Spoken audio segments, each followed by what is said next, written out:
Welcome to another edition of the MN Pool podcast. MN Pool Bootcamp, Cue It Up Network podcast with Josh Burble Hey, fellas and gals. and Demetrius and Josh. Somehow the video editor that I got set up with for some reason changes the first 7 seconds into helium voice, and I haven't had time or energy to try to fight that fight. So I thought I'd try to start in a baritone and then work my way up. Yeah, I don't think I can pull that off. We might have gamed the system there. Shoot, Josh.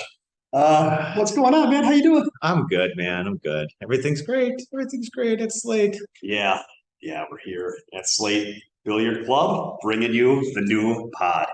So, what do we got? We've got some good stuff on the docket today, but we'll get started.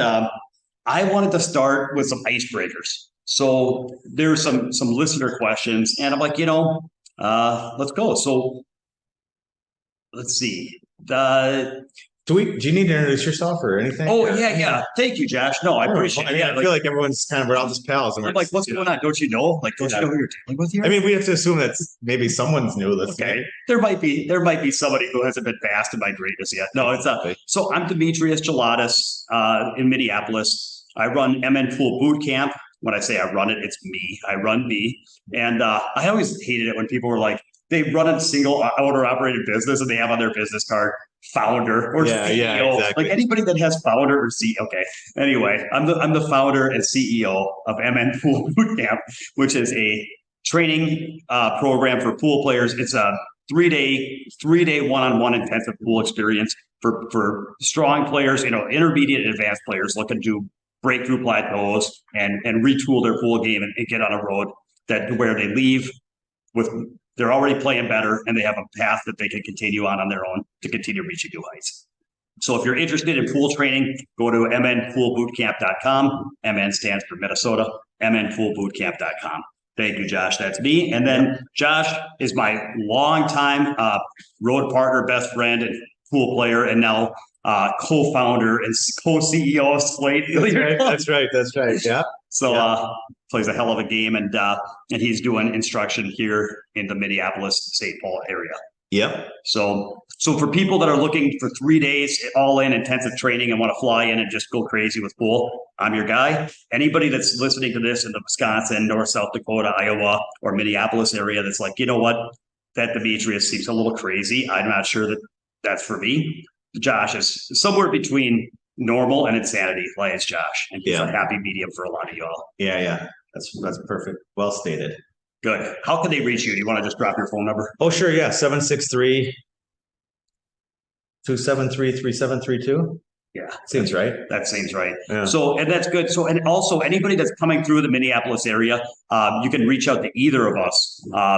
If you want to stop by and see our billiard club, it'll be a fun trip. So I've got a few people that have contacted me, but if I'm in the middle of a boot camp, I just refer them to you. So yeah. And then we actually had a guy from Italy and a couple times. Right. Enrico. That's right. Yeah. Enrico. I can't roll my R though. He does it cool because it's his name. Yeah. So very cool. Awesome. All right. So now that everyone knows who they are dealing with, let us take on this listener question. So the first question was, this guy, he plays leagues and he's got a league team. And during his warm-up,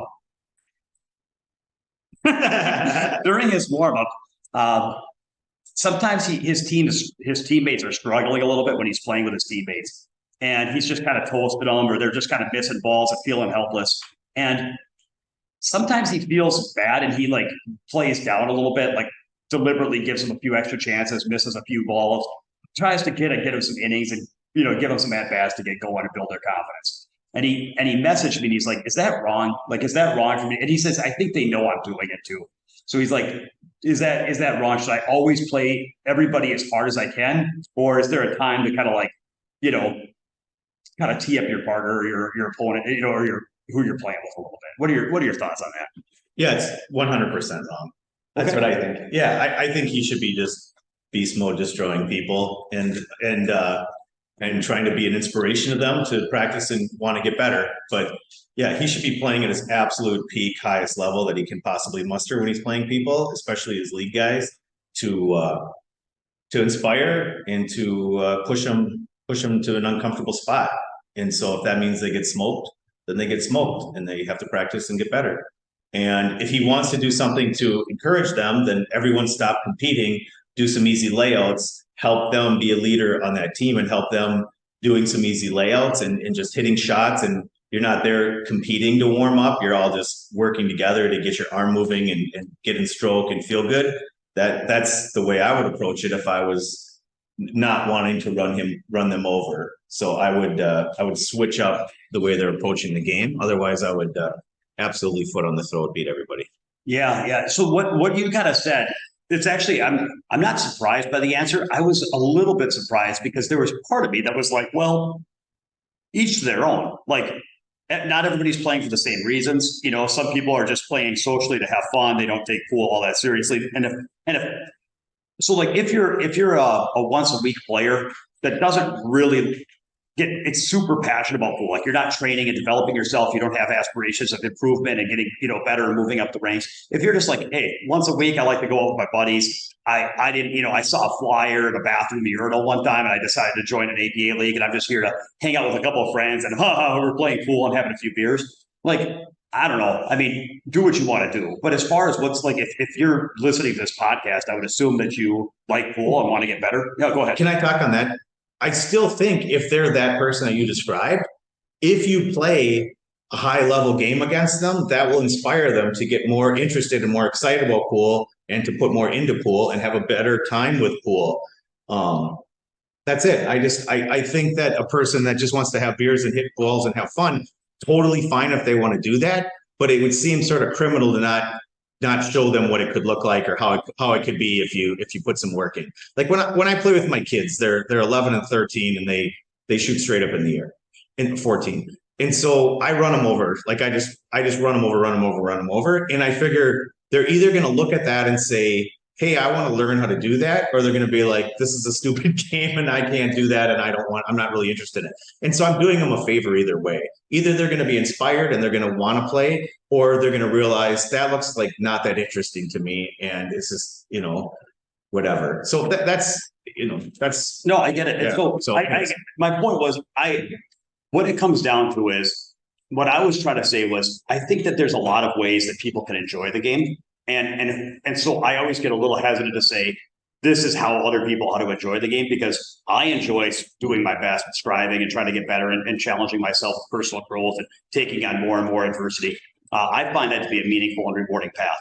If somebody else didn't, then so like I would say if this guy that was writing in, if he didn't really care about his pool game or his development, and he was just like, I don't know, I'm just here to have fun with my buddies and I don't really care. Like, I'm not here to tell him he has to play pool a certain way. But to your point, what you did nicely is there's a big line that needs to get drawn between competition and practice. This is, I think, important. And I run into this with my students sometimes. So like my students will fly in and then we'll be hanging out, we'll be training all day, and we'll be, as we're training, we go through stuff where they're, sometimes they're able to ask me, and even during the day, they'll ask me questions and we'll be talking about how to hit shots and setting them up and talking about, the keys of doing certain things. And that's like, there's like teaching where you're talking about these ideas. But then there's a part where you're like, at the end of the day, maybe they want to play me a race to 5.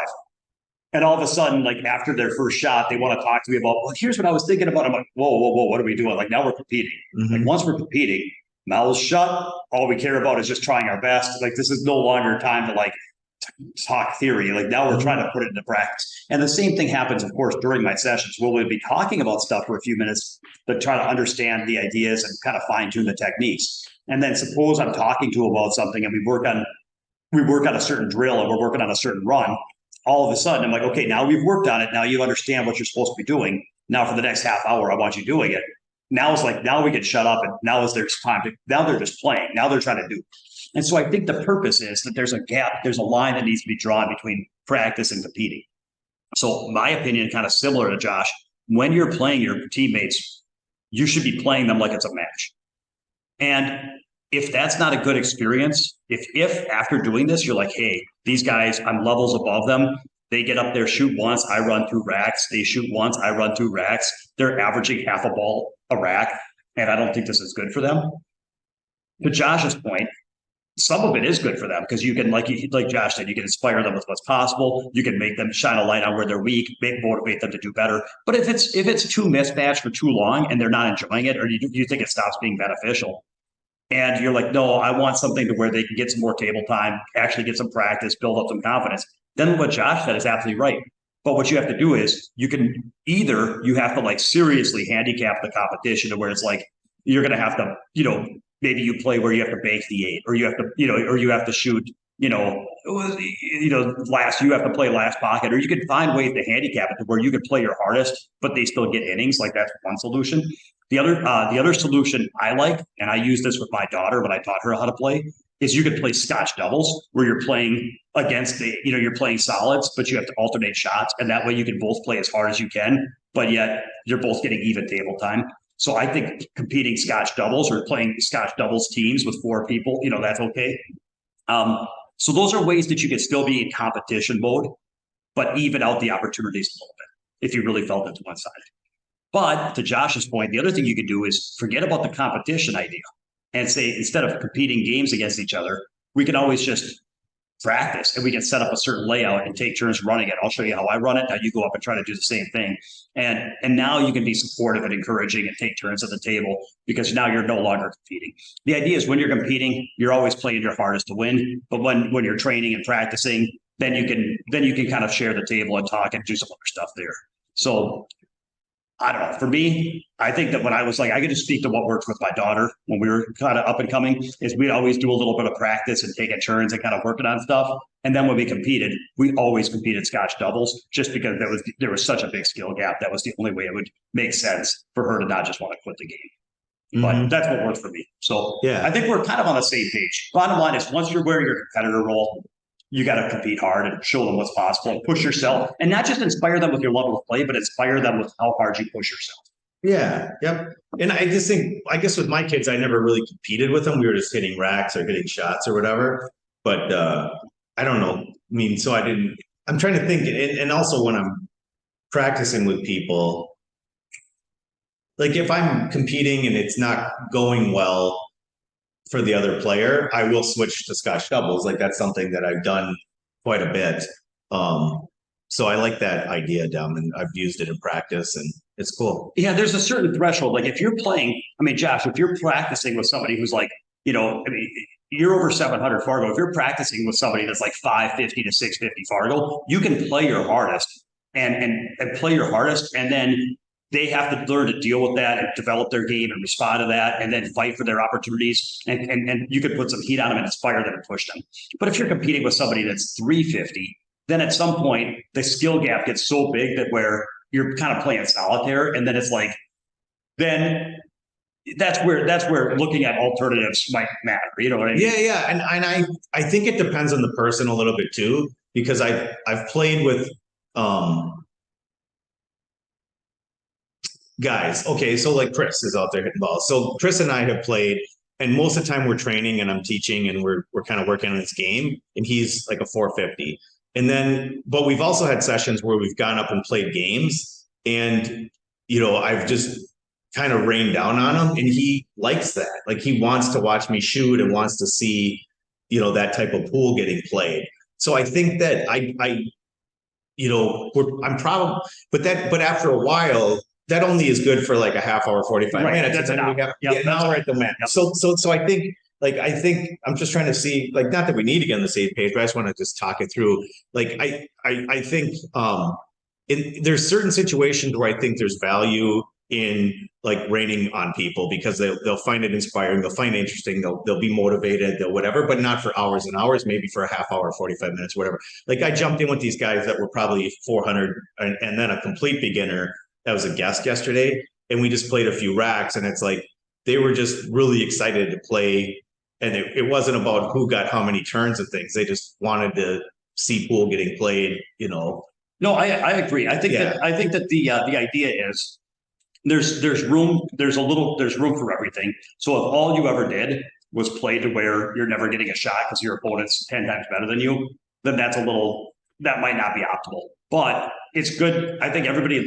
enjoys playing and seeing what's possible and being pushed. And I think the one danger that you're kind of hinting at that you might not have said directly is one danger is when you're the stronger player is to have any excuse to not give your best. Like, oh, it's better for them if I don't. Or it's probably good if I don't play my best because then they'll get more turns. And all these different stories we tell ourselves to let ourselves off the hook. And it's like, it's a lot harder to just sit there and say, no, I have to hold myself to the highest standard at all times. And so don't give yourself an excuse. Play your hardest. And show them the best thing you can model for them is no excuse, try your hardest pool. That's the best thing you can model. That's it. And that's really a lot of where this came from right out of the gate. Is strong with like 100% whatever. Yeah. When I came like that, like I'm trying to mind read this person that wrote in or anyone that has this issue or has thought about this, but it's like, I don't want any excuses, man. Like people give enough excuses. I give myself enough excuses for not trying hard enough or putting my total focus in. Yeah, I just think you gotta. There's always a reason. There's always a reason not to have to play your hardest. Yeah. And I just think we want to try to build the habits of playing our hardest. That's I 100% agree. Okay. Cool. Well, let's do one more listener question. What else do we got? This was a good one. I like this question. Somebody said, I play, and it seems like when I play, I start slow. And then as I play, I get playing better and better to where by the end of the night, I'm like in gear, hitting my top range.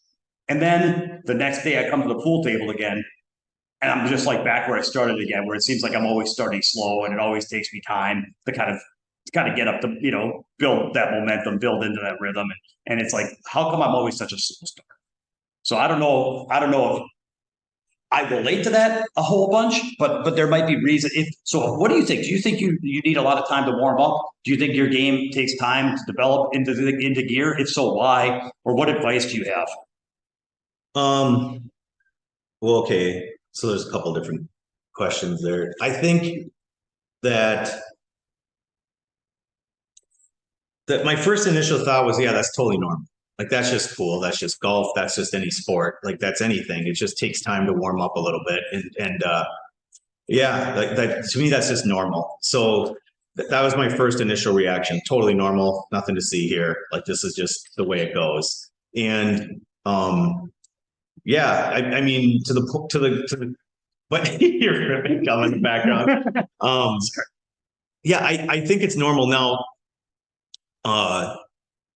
I do think that, I just think that's standard. Like, it just takes you a little bit of time to warm up. Some people are slow starters. Like, I know for me, like, I'm a nervous player, so it takes me quite a while to warm up and to feel comfortable. And, and I don't know if I ever feel quote unquote in dead stroke or whatever. It's like, I'm always just sort of grindy and nervous and whatever. Flinchy Bunty. Just kidding. Vulture. We're vultures, not eagles here. Exactly. It's the Vulture podcast. It's the Vulture podcast. So it's like, for me, I don't, but in reality, it does take time to get sort of going. Like, I'm never like, if I'm going to do a gambling match or anything where it's competition and I am concerned about the outcome of the games, I need to go warm up. It's just, if I'm going to play somebody that's close in speed and I feel like, or whatever, and I feel like I'm in jeopardy of having to start fast, quote unquote, or not start slow because I don't want to get in a big hole, then I need to go warm up. And it doesn't need to be for hours. I'm talking like 10, 15 minutes. So like when we were at Derby, I would always jump down and just hit 5 to 10 minutes worth of shots. And if I hit them into the rail, if I wasn't hitting them good, I didn't panic, I didn't worry. It's same thing with golf. Like I played a lot of golf, and basically with golf, I just need to get my hands around the club and I need to hit some shots into the dirt and have that vibration. And so if I hit, I don't even need to hit buckets of balls. If I just hit a half dozen to a dozen balls, then I can go out and I can strike the ball pretty well and feel decent and be limber. And I think it's the same for pool. It's like, I'm just like, half a bucket of balls for pool, whatever that is, a rack or two. And I'm got enough of that vibration, that feel, and that thing in my hands where I'm decent. And then as far as like getting into stroke or falling into the concentration component or the zone, whatever you want to call it, like that just takes time, and doesn't have to happen every day or every time, or just because you warmed up doesn't mean that's going to follow.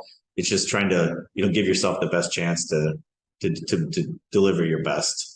Yeah. So I think that there's I was thinking about this. I've had time to think about it. I have kind of two things I want to talk to on this, but I want to speak to the first thing is kind of what Josh is talking about, which is so what actually is happening during that warm up. And here's what I think it is.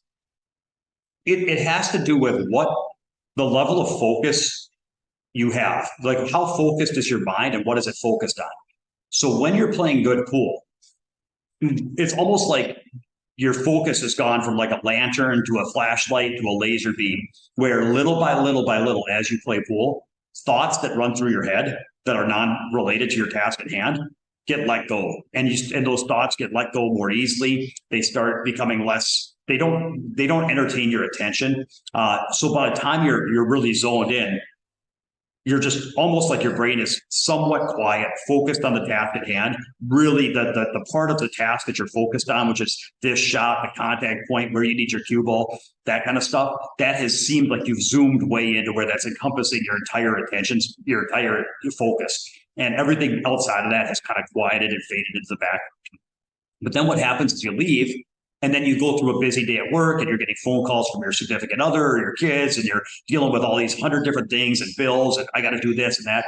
Now your focus is zoomed out to where you're thinking about life and all the thousands of little details that it's throwing at you.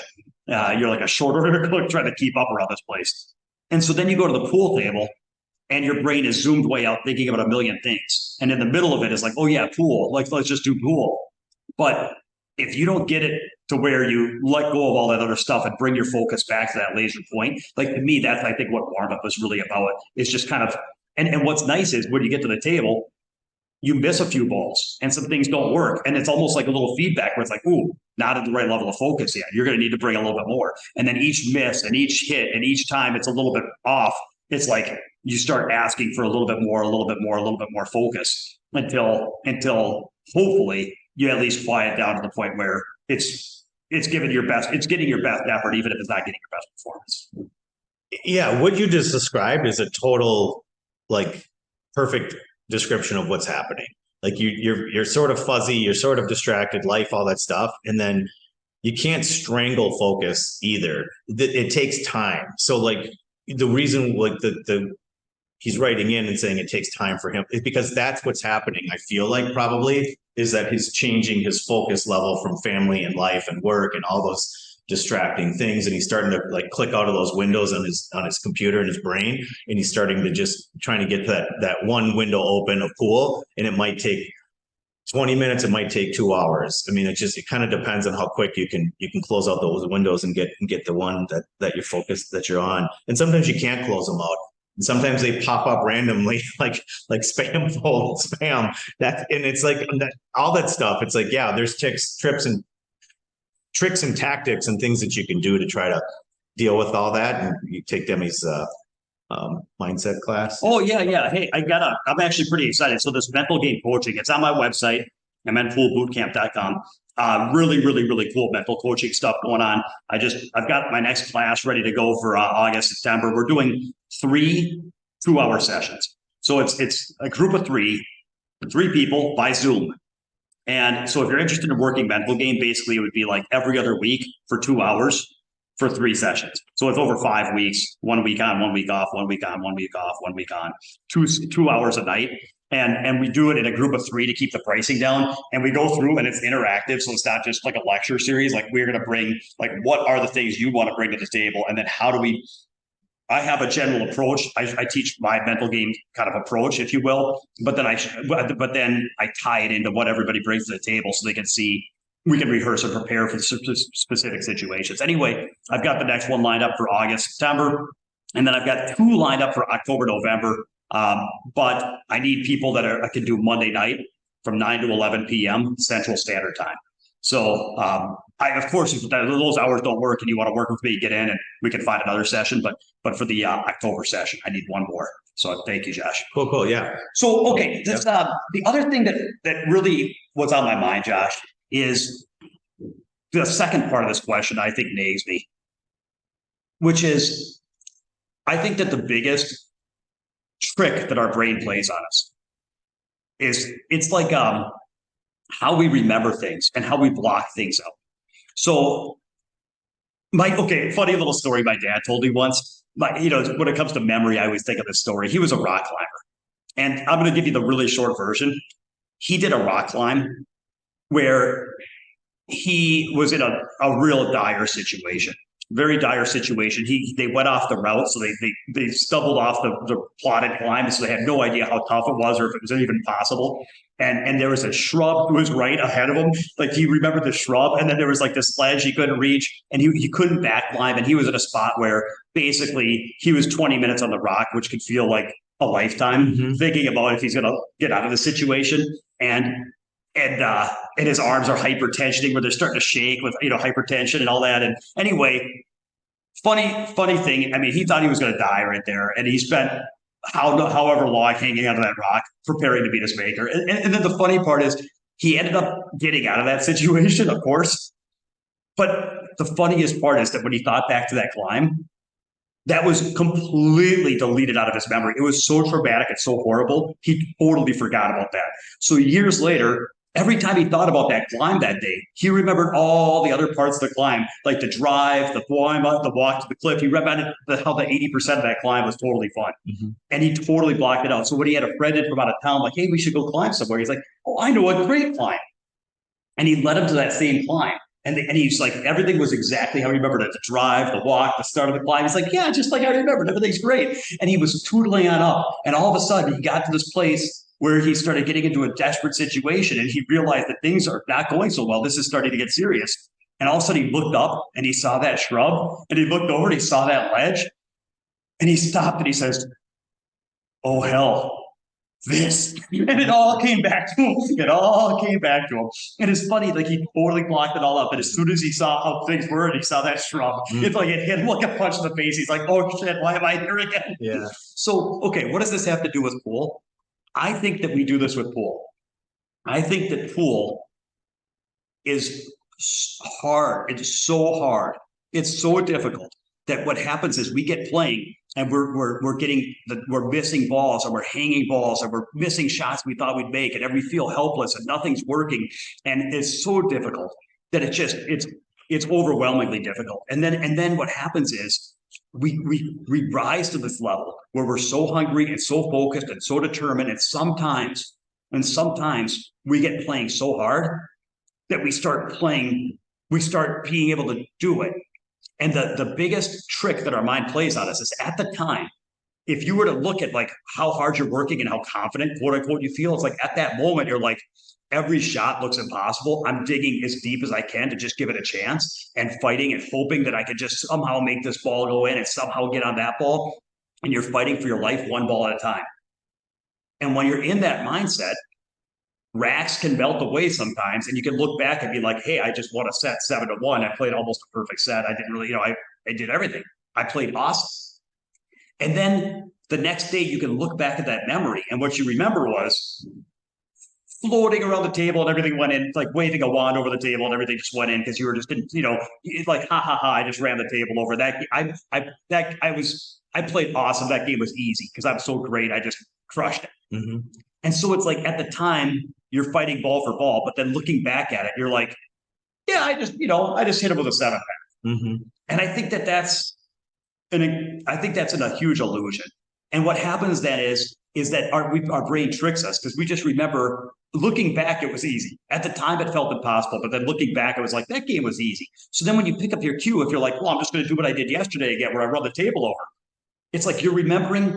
It's almost like there's the squeeze and then there's the orange juice. And in the moment, it was like the biggest squeeze of your life. But then looking back, you're like, yeah, that was a tasty cup of orange juice. And then you're like, well, let me just go grab my orange juice for the day. And you show up thinking you're just going to like run the table over again like you did yesterday. And you forgot how hard it really was to do what you did. And so I think that when people get playing good and then they come in the next day and they're playing bad again, I think it's because they're like, okay, I got it to the part where it was easy and I was just pouring orange juice. Now I'm just going to go get more of that orange juice. And I think that they forgot how tough I think they forgot how hard they had to work to make it that way. What are your thoughts on that, Al? No, I agree 100%. That's it, man. I've been in this, we've been doing it so long. It's like, to me, that just seems normal. Like, well, we know better. I mean, every time. Yeah. So when I'm hearing this, I'm just like, yeah, I mean, it's just super normal to just every day is a new day. I mean, every match is a new match. Like when we're playing matches and tournaments, you could play a great match, and you hear people say that, "Oh, I played a great match and then I played bad," and it's like, yeah, that's the way it works. I mean, it's just sometimes that's the way it goes, and everything is a reset, right? Like you play. Like about that's what I like about Derby and playing is like there's all these matches and there's all these resets, and you're just constantly focused to reset, reset, reset. And it's you can catch some matches in a row and stuff, but then it's like, but then you're playing at like 3 a.m. and you're tired, and you know what I'm saying? And it's like, well, I think the core thing. of what you're saying is this, and this is why this ties into the last question about like not wanting our last answer about not giving any reason ever to not play your hardest. Pool is always the hard, like no matter how good you get, no matter how good you think you are, it's always going to be the hardest thing in the world. That's it. It's always going to be the hardest thing. And so if you get better, well, then your performance might be better, but the effort it takes won't reduce. The effort it takes is always going to be everything you've got all the time. And as soon as you don't do that, the game is going to kick you to the curb and remind you that the game is harder than you think. And so you don't actually, so I've had people that wanted to get better because they wanted to kind of have it on cruise control where they could just win and have it come easier. In fact, I think most people that reach out to me have this desire to where I just want to get to the point where the game's not so hard. I want to get to the point where I'm good enough that I can just kind of show up, put my cue together, and be skilled enough that I can just kind of smooth through tables. Mm-hmm. And it's like, no. You put in work so that when you show up and give 100%, your results gradually get better and your performances get better. But there's no road to where it's not 100% every shot. And so when people ask me questions like this, I feel like the brain plays a trick on you where when you remember back to yesterday, you forgot that you were giving 100%. And when you show up again today, you're like, well, maybe now's the part where I'm finally playing good enough. I don't have to dig so deep. I can just kind of play good. When do I just get to play good? And the answer is you'll never be good enough to just show up and have it kind of be cruise control. It's always 100% game. And when you're talking about every match is a new match, every shot is a new challenge, every set is a new challenge. It's like everybody's kind of secretly, there's a part of us, the weak part of us that's secretly yearning for the part where it gets easier. And that's not cool. And what's hard about pool is that it's always the hardest thing you could ever do at all times. And if you ever do anything less than that, your performance will immediately suffer. And so like that guy that's like, when do I get to, what if I'm just want to let off to my teammates a little bit? The reason why Josh was so knee-jerk against that is because that ain't pool, man. Pool is always the hardest thing in the world on every shot. And if you're doing it different than that, you're sacrificing your performance. And if you think it's going to be different than that, if you think that, hey, I was playing good yesterday, so now's the part where I think I can finally show up and just, come in half focused after a day of work and just kind of put my cue together and have it come easy. If there's any part of you that thinks that's what's going to happen, the reason it takes you a while to warm up is because you have to see that fail for a while before you are reminded that that's not going to work. That's a good point. And that's a good point, Demi. And I just think, of course, you can go and have, 80% effort or 70% effort, but you're going to get probably 50% of your range, like the lower 50%. So it's like with golf, right? I worked really hard on my game to get to a certain level with golf. And then I just wanted to stop having to work so hard and just go slap the ball around and score good, to have a good score. And it's like, okay, well, that doesn't really work that way. I mean, it would put a bunch of extra strokes on my game to just go out and not be trying my absolute 100% hardest. And as long as people are okay with that, I'm fine with that. Like, but don't be like, well, I mean, just be realistic and own it and be like, well, I'm not putting in the effort, so I'm not getting the top of my range or even the middle of my range hardly. And I'm okay with that today because I don't feel like working on it. Yeah. Totally. If you want to do that, that's totally fine. But I have a saying. I say bad players treat the game like it's easy and make it hard. Good players treat the game like it's hard and keep it easy. So I think that like people that show up and they're just like, I just want it to be easy. I want to be good enough that the game's easy. It's like that's never ever going to happen. And I think people strive for they think that that's the goal, and it's just like, no, that's not the goal. And the people that talk about, and I was sorry, it's a little different. It's just things I learned on my mind. I have noticed it's like how your brain plays tricks on you in retrospect. So I have noticed, Josh, like there might be I'll say I have a high run at straight. At the time, I was nervous every shot during that run. Every shot looked challenging. How am I going to get those balls apart? What if I get stuck there? Ooh, I've missed this shot before. I really need to get off this ball and make sure it doesn't miss. This break shot, I want to make sure I've missed so many break shots in my life. I don't want it to be this one. I don't want to get stuck in the rack. I need to fill this rack apart. Think of all the challenges that are run a straight pool. And every one of those was like fighting. And then all the pressure that's building as you're getting into your higher runs and all this stuff and approaching bigger numbers and all the things you go through to do that. So if you were to ask me an hour after my high run how it went, I'd be like, oh man, that was the hardest thing ever. Josh, I had this shot come up and then I had this come up and I didn't think I could do it. And I managed to do it. And then this came up and I remember at this number, I had this. Oh my gosh, it was so tough. And I didn't know if I had it in me. Somehow the ball went in. I really, you know what I mean? It's like this kind of, what you'll notice about the retelling of the retelling of that story is that like, it's kind of like this. I didn't think I could do it. I didn't know if I could do it. It was so tough. It looked impossible, but I did my best. And somehow just things worked out. And I don't know what came over me, but I was gifted by something from the grace of God where that happened. Mm-hmm. So that would be an hour later. If you asked me the next day and I told that story the second time, it would be like, yeah, it was a tough run, but I came with some stuff and it was really hard. But if you ask me, like after I told that story 4 times, people have asked me, all of a sudden I'll just be like, yeah, I hit him with a 110. You know what I mean? It was like, it's just kind of like you forget what it really was. You forget what the experience really was. It's just so funny how our brain plays tricks on us because there's like, anyway, I could go deeper. That's as deep as I want to go in it. I'll just say that don't remember the orange shoes. Don't remember like, yeah, I hit him with 110. It's like, no, that's not what happened. That's a perversion of history right there. That's what happened was you were giving all of what you had. Everything looked tough. You were working your hardest. And sometimes you're graced with some good results in the short term. And when that happens, you smile and you take it, and then you go back. Yep. Nice. All right, Knuckles. All right. Well, now we're heating up. We had a cool story I wanted to let you talk a little bit about our one of our clinics that we just ran. Mm-hmm. So again, if people are interested in group training to be at a lower price point and a lower time commitment than 3 days with me, we've got some clinic stuff going on. You can reach out to me. But Josh, you know what I'm talking about. Tell me about the story about the player and their stroke. I thought this was pretty funny. Yeah. So we started the clinic and we had 8 players there, and Demi and I, was it 8 or 6? 8. And we peeled off 4 apiece, and I was working with 4 of them, and one of the players was like immediately frustrated. I mean, within the first, few shots, it was noticeable to me. And so I'm like, okay, that's interesting. And so, so I sort of watched her a little bit and saw her continue to kind of talk about, well, I just don't have it today. Like it's like we're literally 10 minutes into it, hit a half dozen shots, and I was like, okay, I'm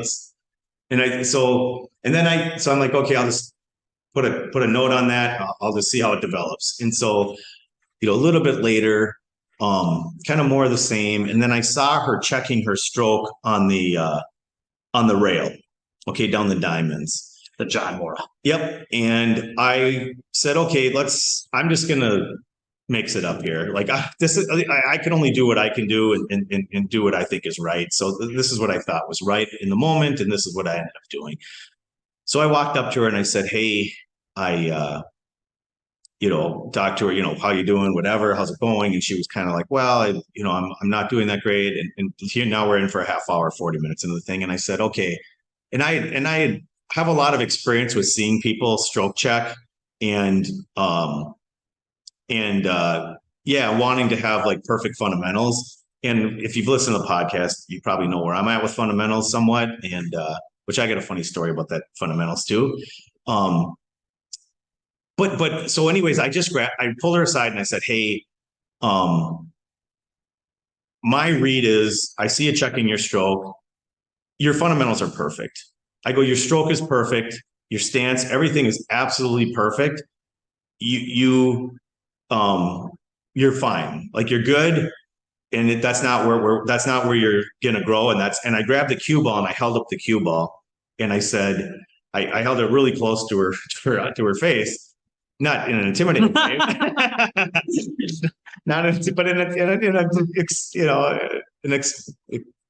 a way to illustrate. And I said, this is where we're heading with this game for you. We're heading right here. And I pointed at the object ball and I said, and we're heading there in striking. I said, we are going to learn the cue ball and we are going to continue to use your great striking because you're a great striker. And I'm telling you, like, I've played a lot of pool. I've trained a lot of people. Fundamentals and your stroke straight is not where it's at. Your straight stroke like that. It's perfect. It's fine. I'm giving you permission to just stop thinking about that. And I think it's awesome how straight and strong your stroke is. And let's work on the cue ball. Let's work on the striking.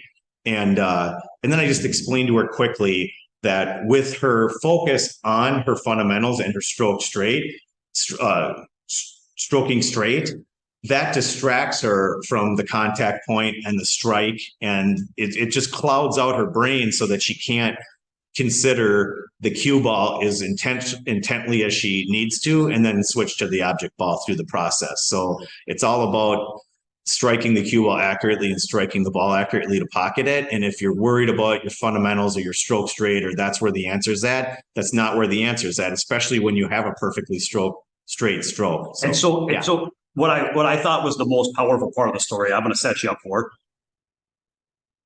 the everything you said. And then if you were to look at the main idea of what you said was basically, you know what, you're at a spot where to get better, you need to work on other things like cue ball striking and other areas that for now, at this point in your career, for all effective purposes, for all practical purposes, your fundamentals are as close to perfect as they ever need to be. So you're good. You check out there. That's not what you need to worry about right now. And what was her reaction when you told her? Well, she like had this washed over relief that it was visible. Yeah. And it was just like, she just sort of went from super tense to like super calm and relaxed looking. And she just said, thank you. To me, you said that she had this sigh, like this deep sigh of like almost like a quivering, crying, like I don't have to beat myself about my stroke anymore. And for months she'd been talking. She told me that she'd been in a slump and that she'd been struggling lately, and she was kind of grindy and not having much fun, and she was kind of miserable and underperforming and trying to stroke. And when you told her she could let it go, to see her almost cry with relief and to see her shoulders slump and her to let out a sigh and then start smiling and hitting balls again. To me, that almost makes me cry. And so the reason if we keep harping on this. So let me tell you my story, because I had one this week. I talked to a gentleman from northern Alabama, and he told me that he's working on his stroke and fundamentals, and he's taken courses with Christina Koch, and he's worked with some fundamentals people and really worked on his stroke. And he has been frustrated lately because he doesn't understand why, like, each day he'll go and he hits like 400 straight in shots a day, which you know how many 400 is. That's a lot of balls. Now, maybe it's not every day, maybe it's not every session, but like he spends hours and hours and hours shooting straight in shots, and he'll figure it out. Like he'll be missing balls and he'll be like, why am I missing this ball? And then he'll figure it out, and then there'll be a solve. And I'm like, look, I don't go down that road, but I have done the certain drills that we've done together that involve straight in shots. And I'm a heck of a player, and I've been playing this game a long time. And after all these years, every time I do that drill, I don't know if the balls are going to go in. You know what I mean? Like every time, like sometimes they go straight in. And when that happens, it's like, oh, okay. And then other times they keep cutting just a little where they're hitting the side rail and wobbling, or for whatever reason, they look straight and it doesn't feel right.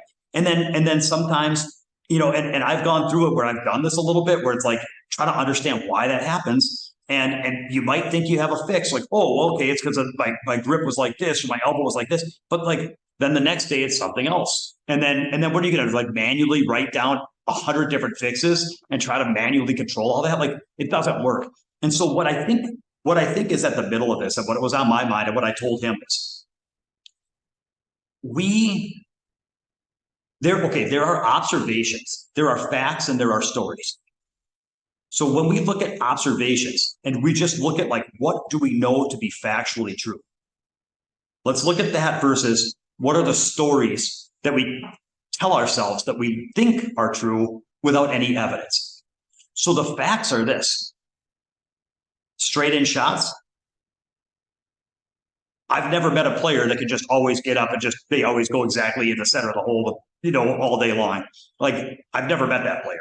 I've seen everybody, like, now I've seen better players than others, and I've seen players that, you know what I mean? But I've just never met the player that had perfect fundamentals that never had their stroke, out of line a little bit, or break down a little bit. But what I have seen is everybody I've talked to is, and then there's something where people can talk to, like, well, what about Federer? It's like, yeah, no.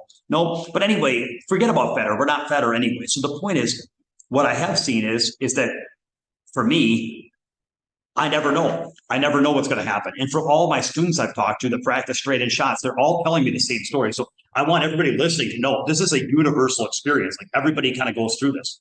So the facts are, apparently, the truths are that the straight in shots that we're practicing are tougher than we think they are, and that we're not quite as good as we think we are, and that the limitations of being in a human body and a human brain are a little bit more limiting than we think. Because the story that people are telling themselves is this: this is a straight in shot. A reasonably good pool player ought to be able to step in the same way, stroke in the same way, get on the ball in the same way, to where a simple straight in shot, should be executed at maybe not 100%, but like if I shot 100 of these, like realistically, it ought to get to the spot where it's like 95, 97, 98 out of 100, to where, once in a while, if I get lazy, careless, or just have a human error, I suppose if I missed 1 or 2 in 100, I can live with that. But I ought to be able to get on this ball, stroke by stroke, see this contact point, and have it go where I'm looking, like clockwork, all day long. And then from there, I can build on that. And I'm sitting here at, like, some days I can miss 5 out of 10 or something like that. So, like, there's just something horribly on fire. And, like, that's people's kind of story of what they think they ought to be able to do. And then they're just like, they think that everything's like on fire. Whereas in my experience, I've just never seen any evidence that story is true. And I think that believing that story just leads to a lot of frustration. I don't know. What are your thoughts? Like, Same. And when you said the straight in shot, I just put my head down on the table and like almost started crying.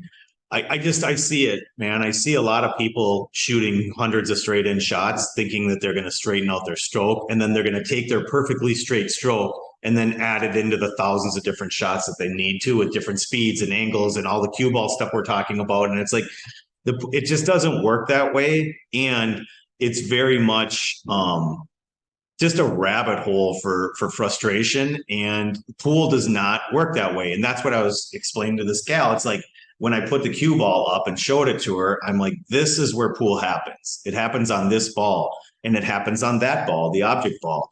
It doesn't happen in your arm as like some sort of pendulum straight thing. It doesn't like that. There's aspects of pool and fundamentals and straight or not straight and all that is totally true, but it's not where the meat and potatoes of the game is. And it's not, you're never going to get to higher levels by just sitting there and stroking straight in shots. And it's sad. I'll tell you why it's sad, because there's a gentleman in Minnesota.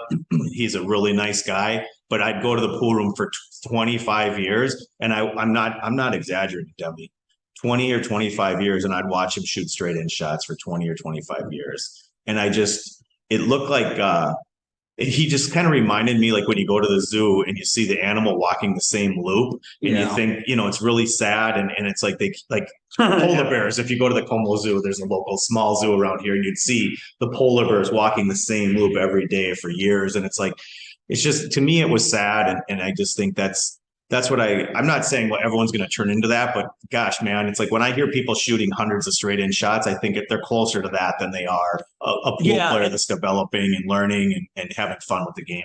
Yeah, I think that, and so 2 parts. So first of all, I do want to, I know that there's a lot of pushback on this.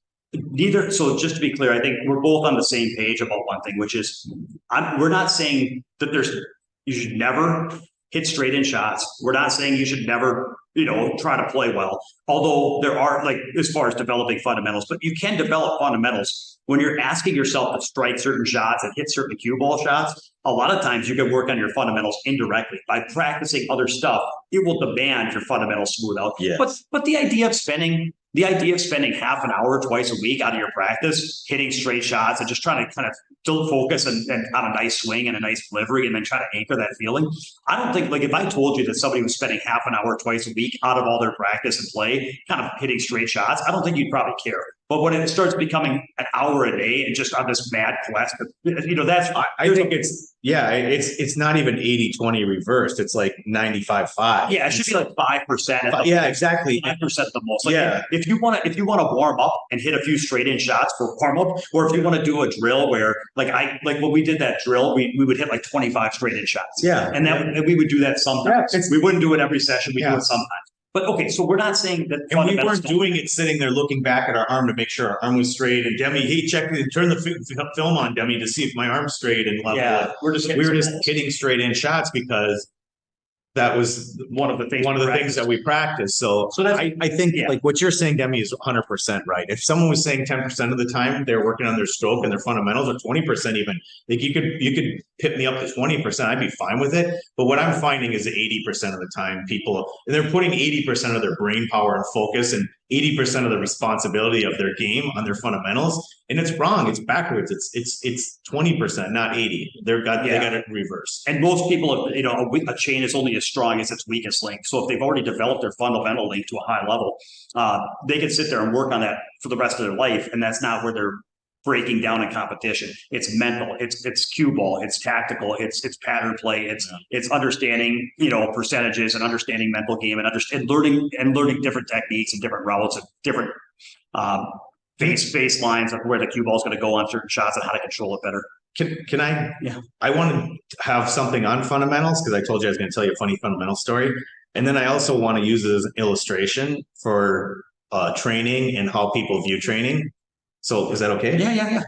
So one thing that you and I have been talking about training classes and advanced classes, and how tricky they are, how difficult they are, and how much information you got to get out to people and how they're going to need more specific information, whatever.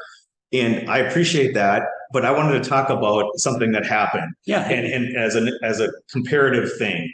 So I'm playing over 700 and I am playing pool with these guys. It's a new member, Min, super awesome dude, super bright, super awesome. He's only been playing pool for like a few months, and he had his buddy there that's not even a pool player hardly. The guy's got the bunny ear bridge basically, and so we're playing, and so Min, so I was trying to show this guy how to stand a little bit, and then Min steps in. He's only been playing since like literally 6 months or less. And, seriously, or with a cue even, and he steps in and he shows the guy how to address the ball so that he's in perfect alignment and where on his back foot and then where his front foot options can go. And he's explaining, he's like, well, this is more of a snooker stance. This is more of an American stance. This guy's only been playing for like a few months. And I'm listening to the guy and I'm watching it and I'm like, he's much better at explaining this than I am. And I'm like this guy that plays pool forever. And it's funny because it's very humbling, but it also made me realize, like, how little you put into that. Exactly. Well, how little I put into that and how feely I am with it, of course, right? Like I can wiggle people into place and push on their shoulder. I can get them into the right stance. But like, there's a very simple way to do it. That's like I'm sure he watched a 5-minute YouTube video and he's like, got it dialed in because he's a real mechanical, he's an engineer. So he has like the engineering mindset. And so now I always dog engineers, but I'm like, I'm clapping for Min and I'm saying, this is awesome. So what I'm saying is all that is what I'm saying, like humbling, interesting, cool. But then also when I hear you talk about advanced players and things, here I'm a 700 plus guy learning from a 350, like in the moment and so it's like, there's always things that can be learned. And I think that if we have a tendency to get into this mindset where we can only learn from people that are much better than us, or we can only learn certain things in our mind. You know what I'm saying? Like people get in a mindset where it's like, well, I just need a perfect stroke. So I need someone that can teach me how to stroke perfectly, or I need this or I need that. But what I'm saying is, I think that people can learn. Like I'm a guy that really likes to be around the basics. And even when we did our beginner class, like it was good for me to think about those. Even though I'm instructing the class, I'm still doing the class and learning during the class. Do you see what I'm saying? Yeah. Well, Brian said the same thing. He sat in and listened to some of it, and he was like, "Wow!" He's like, "It was really cool to just kind of hear that." I hadn't thought about that stuff for a while. And Brian's over 700 listening to a beginner's class, and so that's I just wanted to share that with people to try to get their brain going in the right direction, to like open your mind up and think about how you can always be learning. And it's not, I just want people to have an open mind, because I feel like sometimes people get a little closed-minded. Well, when you're talking about the animal at the zoo, and here's what kind of relates is that when this guy was hitting these 400 straight in shots and it's not working, it's not, and it's really hard to know when it's working and when it's not working, because how do you know if it's going to work and you just need to put in more time and effort and you're just on the perfect path, but it just hasn't come together yet?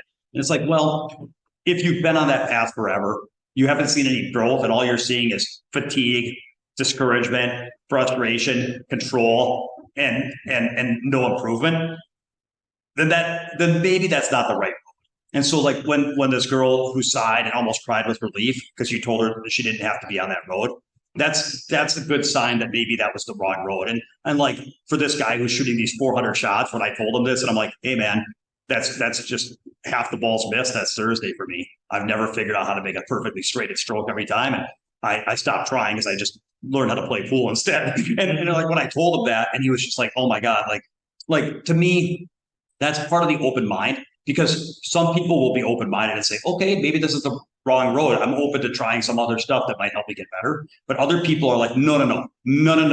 I am going to demand from myself a perfect stroke. I am going to force this road to work. They're no longer, we've talked about it before, they're no longer serving the journey of what's going to get me better at pool. Now they're serving the journey of, I know I'm right with my approach to pool. I need to make it work so I can prove that I was right and prove that it works my way. And it's like, bottom line is, I've talked about it before. There's your way, and then there's pool's way. And if you think you're going to dictate the pool and the universe how your improvement's going to happen, then you're going to be beating your head against the wall. And you need to be the open-minded one to say, I think I had my idea of how I thought pool wanted me to do it, but now I need to look at if it's working. And if it's not working, if it's making me feel discouraged, frustrated, and fatigued and plateaued, then maybe that's pool telling me I need to be open-minded to some different approaches here. Mm-hmm. That's it. So yeah. And then I'm open-minded to fundamentals now. Yeah. And of course they play a role. Like we did the junior class, we're doing some junior training. Oh yeah. Some of these people actually had to make some changes. Yeah, need Rich help. Yeah. Need Stan's help. Yeah, for sure. Cool. All right. Those were our warm-ups. I'm exhausted. Yeah. That's fatiguing. I feel like I've been shooting straight shots for 400. I know exactly. Okay, I'm going to take the lead on this one for just a minute, and then I'll let you talk. There's a topic I wanted to talk about, which is like the routine conversions on open balls. So when we've talked a little bit about this before, but I think there's some cool ideas here, which is when we get so used to watching Matchroom pros play, and when Matchroom pros play, they're always focused on like highlight reel shots, amazing shots, how they got control of the table with some long bank, some double jump shot, the break and runs, but not just at like the amateur level, but like, I guess I'm always kind of unsure. I kind of consider myself right in between amateur and pro, because I'm not making a living at the game, nor could I playing Matchroom events. So I don't really consider myself a professional on that level, but if I'm not a pro, I'm a very, very strong amateur. And here's the point. Even at my level, most games, most sessions, most sets are decided by who's converting on routine opportunities at a higher clip. That's it. Like who's running 5 balls out better. And so I can give just a couple examples so people know what I mean. There was a player once that played a money match playing bar table 8.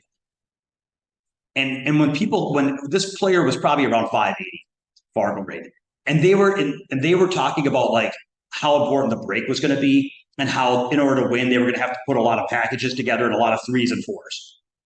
They played a race to 15. They played a few races to 15. And what I witnessed was there were a couple of break-in runs, but there was no packages. There was no 3s and 4s. There might not have been a 2. There might have been, out of 15 racks, let's just say the final score was 15 to 11, 15 to 12. Out of those 26, 27 racks, there might have been like 2 to 3 break-in runs. But then, and then how many first inning runouts were there with the person that got to the table, cleaned the table with the full rack? And it was like, okay, so maybe they did 2 or 3 off their break. And then maybe the person that came up dry on the break, maybe there was another 3 off the open table. So maybe if you look at first inning table runs, out of 26 games, it might have been, or 27 games, it might have been like 5 that were cleared on the first inning. Which means that there was 21 racks where somebody tried to run out and didn't. And then the other person came to the table with what looked like an open table to me. So they get to the table with all their solids wide open. And the other guy's got 1 or 2 stripes left that are in problem spots, and kind of like, and it's like, okay, I can run out from there at a very high clip playing solids.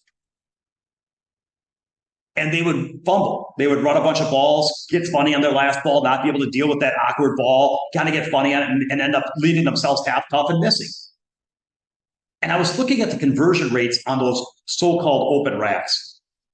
And it might have been 50-50. It might have been 50-50.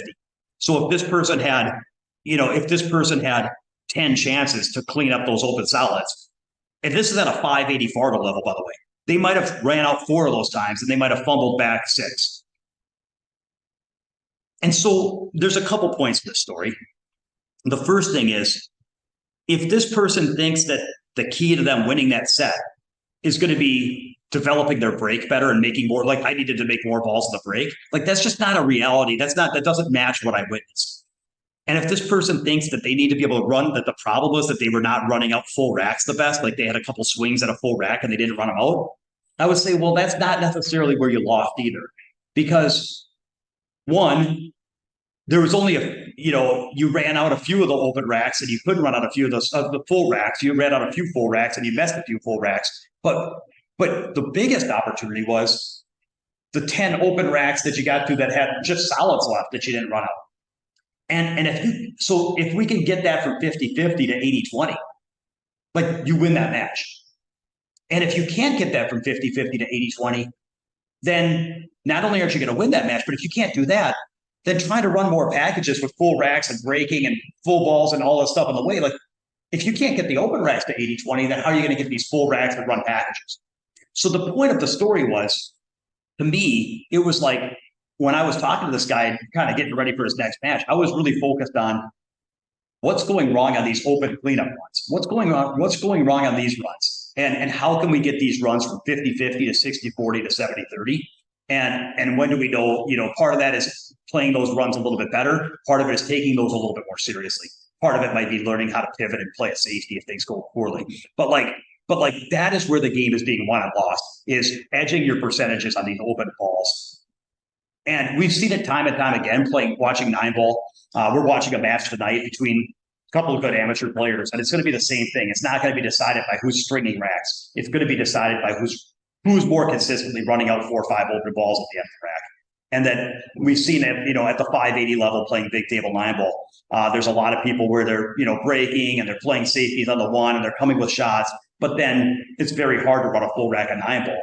And even if they do once in a while, if all you knew is that one person was going to run out from the 6-ball more often than the other, I'd bet on that guy, even without knowing how they broke and how they shot and everything else. So that's where I wanted to start with, is just talking about the importance of the stuff that's so, it looks boring, but that's where like 80% of the matches and stuff. What do you think? 100%. I mean, I just agree so much. And so like there was a gal that was at our Thursday night training last week, or Tuesday night, one of those nights. And I said, well, what's your game? And she's like, 8-ball. And I gave her the same information. I said, what do you do now? She goes, well, I just break them and start hitting balls. And I said, okay, so now what we want to do is I want you to put the 8-ball out and put a bunch of solids or stripes, 4 or 5 or 6 of them. And I want you to start running out to the 8-ball from there. I want just one group with the 8-ball and start picking the right patterns and shooting the right shots and just building up, and maybe start with 4 balls on the 8-ball or 3 balls on the 8-ball, depending on wherever her level is. So that was my advice. And then, and she was like, "Oh my gosh, I never thought of that." And I'm like, "Yeah, well, I mean, that's the way you can do it." because it's the idea is, and I told her, I said, if you can mop up 4 balls in the 8-ball, you're going to crush your leagues and you're going to win a lot more matches and do really well. So you just want to do the simple stuff, or not the simple stuff, but the open racks. Yeah. And then I would say the same, like we had a 625 and under tournament that was coming here, and it was 10-ball, and it happened, and it was cool. But anyways, my thought on it was just like before it started, I was trying to help 3 different players that are members, and I was giving them all the same information. And the secret information I gave them was, play the 5-ball ghost, because the person that can clear 5 balls on 10-ball on these 4 1/4, 9-foot tables is the person that's going to win the tournament. Yep. So 5 open balls with relatively easy transitions, and just build and keep doing that. And where that came from, and I've mentioned this before on the podcast, is that turning stone, probably a big part of Derby. I'm not talking about US Open international events against Eurobots, but I'm talking about more national level events. I felt like it's a 7-8-ball open rack game, and I spent a lot of time playing ghost 8-ball and pulling balls off the table so that those balls are open. I'm talking hundreds and thousands of racks that way, and trained that way because I wanted to get to 80% with 8 balls on the table and no problems, and just some transitions. And I just ground out those runouts, and and I know people are playing 10-ball ghost, and Alex playing the 12-ball ghost and all this stuff, but I'm not Alex, and 10-ball is a frustrating game. And I've talked about this before, and I pushed all my chips in on the 8-ball ghost, and it was very, very beneficial, because when I got to Derby, I had a hill match and got control of the table with 8 balls on the table against a super player, and stayed calm and got through it, because, and it's like, I think whatever it is, the level that you're at, I think there's a ghost number. And I talked about this with people. There's a ghost number that you should be playing, so that, and it's lower than they think. Yeah, exactly. And Demi and I could probably sit, if we thought about a pen and paper for more than 2 minutes, and come up with a Fargo rate system on how many balls you should have out there. But yeah, it's lower than you think. And even when I was getting ready to play the 8-ball ghost, I probably started at the 4 or 5-ball ghost, just to make sure that I was good there, and then quickly I realized 8's probably my number to get to 80%. And so I just would work from that, so that my confidence is up. I'm feeling good. I'm running balls, and I'm having to focus to stay in that 80% range. So yeah, a couple of things. I'll jump right in. So there's a couple of myths. Again, these are stories that may not actually work. Like, there's a lot of people that are like, well, I want to play 15-ball rotation, because then if I'm playing 15-ball rotation, that's what the Filipinos did learning. And that's how effort got so good. So if I do that, then when I get to 9-ball, it's going to look stupid easy. But in reality, what happens when people play 15-ball rotation is the first half of the rack takes half an hour, and they're kicking and making 1 ball at a time. And then they're ineffectively, getting a ball in hand and taking turns running 1 ball until they get down to the 8 or the 9 ball, where they've got 6 balls left anyway. And anyway, it just doesn't really work. So I also want to talk about a way that people can get better with this, because there's 2 different ways that you can play against short rack that are beneficial. One is what Josh is saying, which is find the level of ghost, to where instead of finding the level of ghost that's like you're losing most of the time and it's really hard, or even the level of ghost that's 50-50, find the level of ghost where you got the best of it, but then just try to beat it 80%, 90%, see how high you can get your win rate. So that's a really good approach that most people think that they're not growing unless they're taking on something that's too hard for them and trying to find a way to make it possible. But it's about taking stuff that you can do and getting to where you can do it more and more and more routinely. Yeah. That's actually much more beneficial. So the only thing about that is, if that's good to do, that's totally good. It should be a percentage of your play, 100%. But then The only thing is that you might not be developing. I think about how I learned and how I got better and what helped me the most. And so I'm going to share another approach, which is instead of playing a bunch of different racks, where maybe like, for example, say that 8-ball example where you're throwing 5 balls on the 8-ball and trying to run out 8-ball racks. That's good practice. At the same time, if they are lacking certain tools, lacking certain skills, lacking certain knowledge, if all they're doing is what they're doing is practicing what they already know. And then they're going to run out the ones that they could with the skills they have, and then fail at the ones that they couldn't with the skills they didn't have. And then they're just kind of waiting to get the right distribution of balls where they had the tools needed to run through those balls. And then they're just kind of failing them. So here's where I'm going with this. The value of practicing one layout that looks routine to a high level. So to me, I compare this to a musician learning a song. Now, your son's playing some guitar, like when somebody's learning a musical instrument. Suppose your son said, hey, I want to learn to play guitar. So here's what I'm going to do. I got online and I printed out 200 different songs of 200 different pages of sheet music. And what I'm going to do is set up my music stand. And I'm going to put one piece of sheet music in front of me. And then first time I'm going to look at it, I'm going to try to play it once through in real time. And I'm going to be missing notes, and you couldn't even tell what song it is, and I'm missing chords, and everything's screwed up, and I'm going to stumble through that song once at real speed. And then I'm going to take that piece of sheet music, crumple it up and throw away, and go to the next song. Mm-hmm. And I'm going to go through 200 songs. That's how I'm going to become a good guitar player. Like, you'd look at that person and be like, that makes no sense. Because what you do is, first, you warm up and you work on some scales or some chords or some chord progressions, or whatever. And then after your little warm up, then you put up one song and you go to one measure and you go to the notes and the chords in that one measure. And you play it slowly and accurately, and you learn how to make those transitions accurately. And then you play the next measure until you can play the whole line slowly. And then you work on playing the whole line at real speed correctly with the right tones, the right sounds, and the right volumes. And that's how you learn how to play a musical instrument. But somehow when people want to play pool, they want to do the part where they just kind of rain through 200 different songs and hope that. Now, there's a point to that, and it sounds like I'm contradicting. I'm not. There's a point to doing that. But let's talk about something else that you can also do, which is how do you work on one song until you get good at it? So what I did with pool is I would oftentimes work on one run where I would have, as a kid, anywhere from 3, 4, 5, or 6 balls playing in rotation. And I would put those balls in the same spot again and again and again. And I would work on those because I wanted to get to where I could run that one layout the same way again and again, like a gymnast putting on a routine. Like, there's a way to run these balls out. There's skills I need. How do I run these balls out correctly?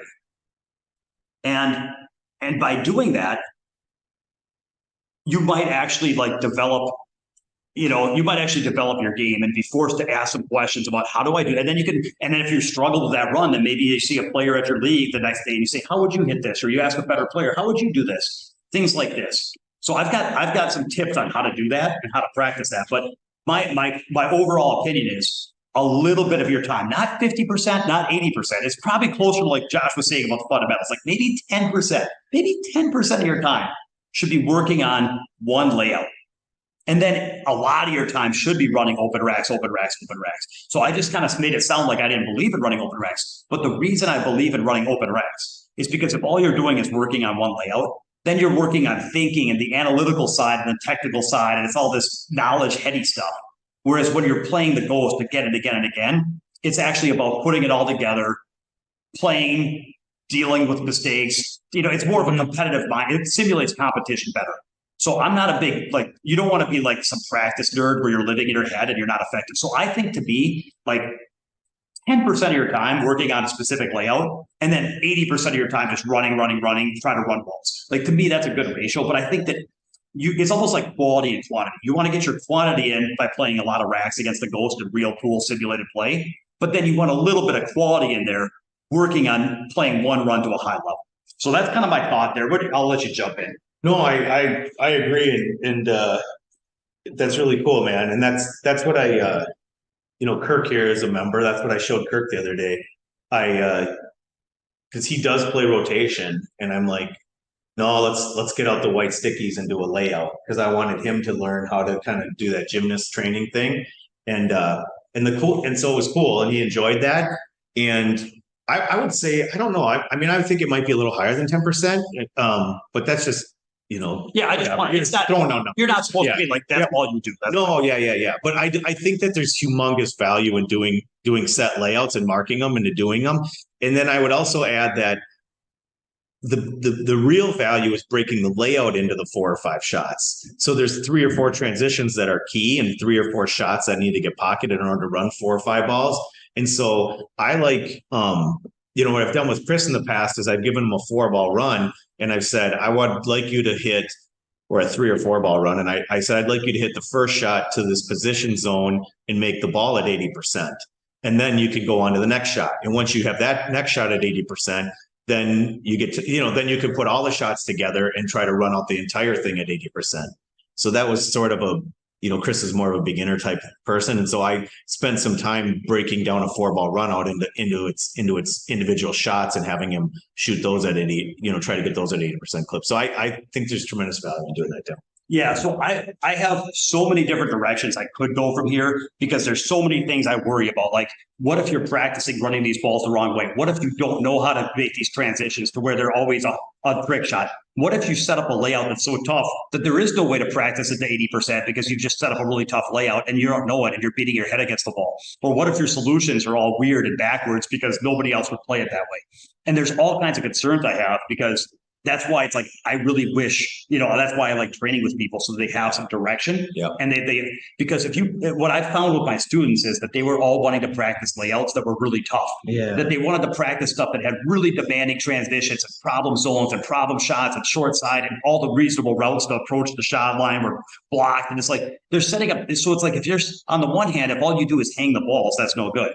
But on the other hand, if all these layouts are like super convoluted, like those are not the ones I want to practice. I think there's more value in practicing stuff that looks routine, but people keep messing it up. Let's find out. So that's what I would say is the difficulty level should be stuff that looks like, oh, this should be routine, but then you don't always run about. Why not? How do we get to where we're doing it more often? Yeah. So that's my hint.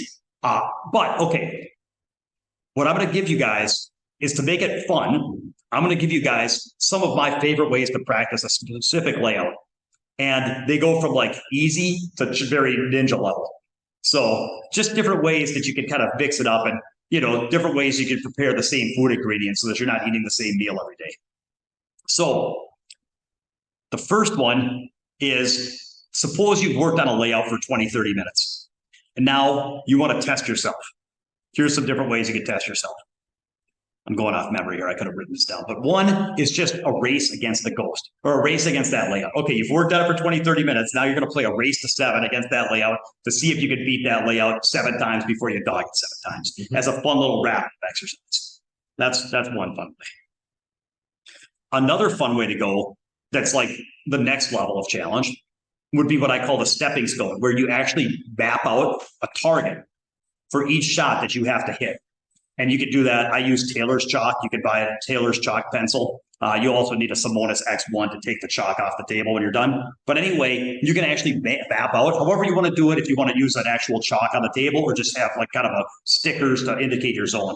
Have like certain shots. Like I need to get here and then I need to get here, then I need to get here. And then you have to run out, not just to where you run out, but to where you hit each landing spot with the cue ball throughout your run out.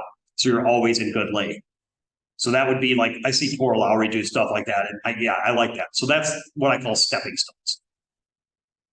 Then another way to practice it is one of my favorites. It's called, I call it the reverse progressive, or where you start, you take, say you've got a 6-ball run you're going to work on.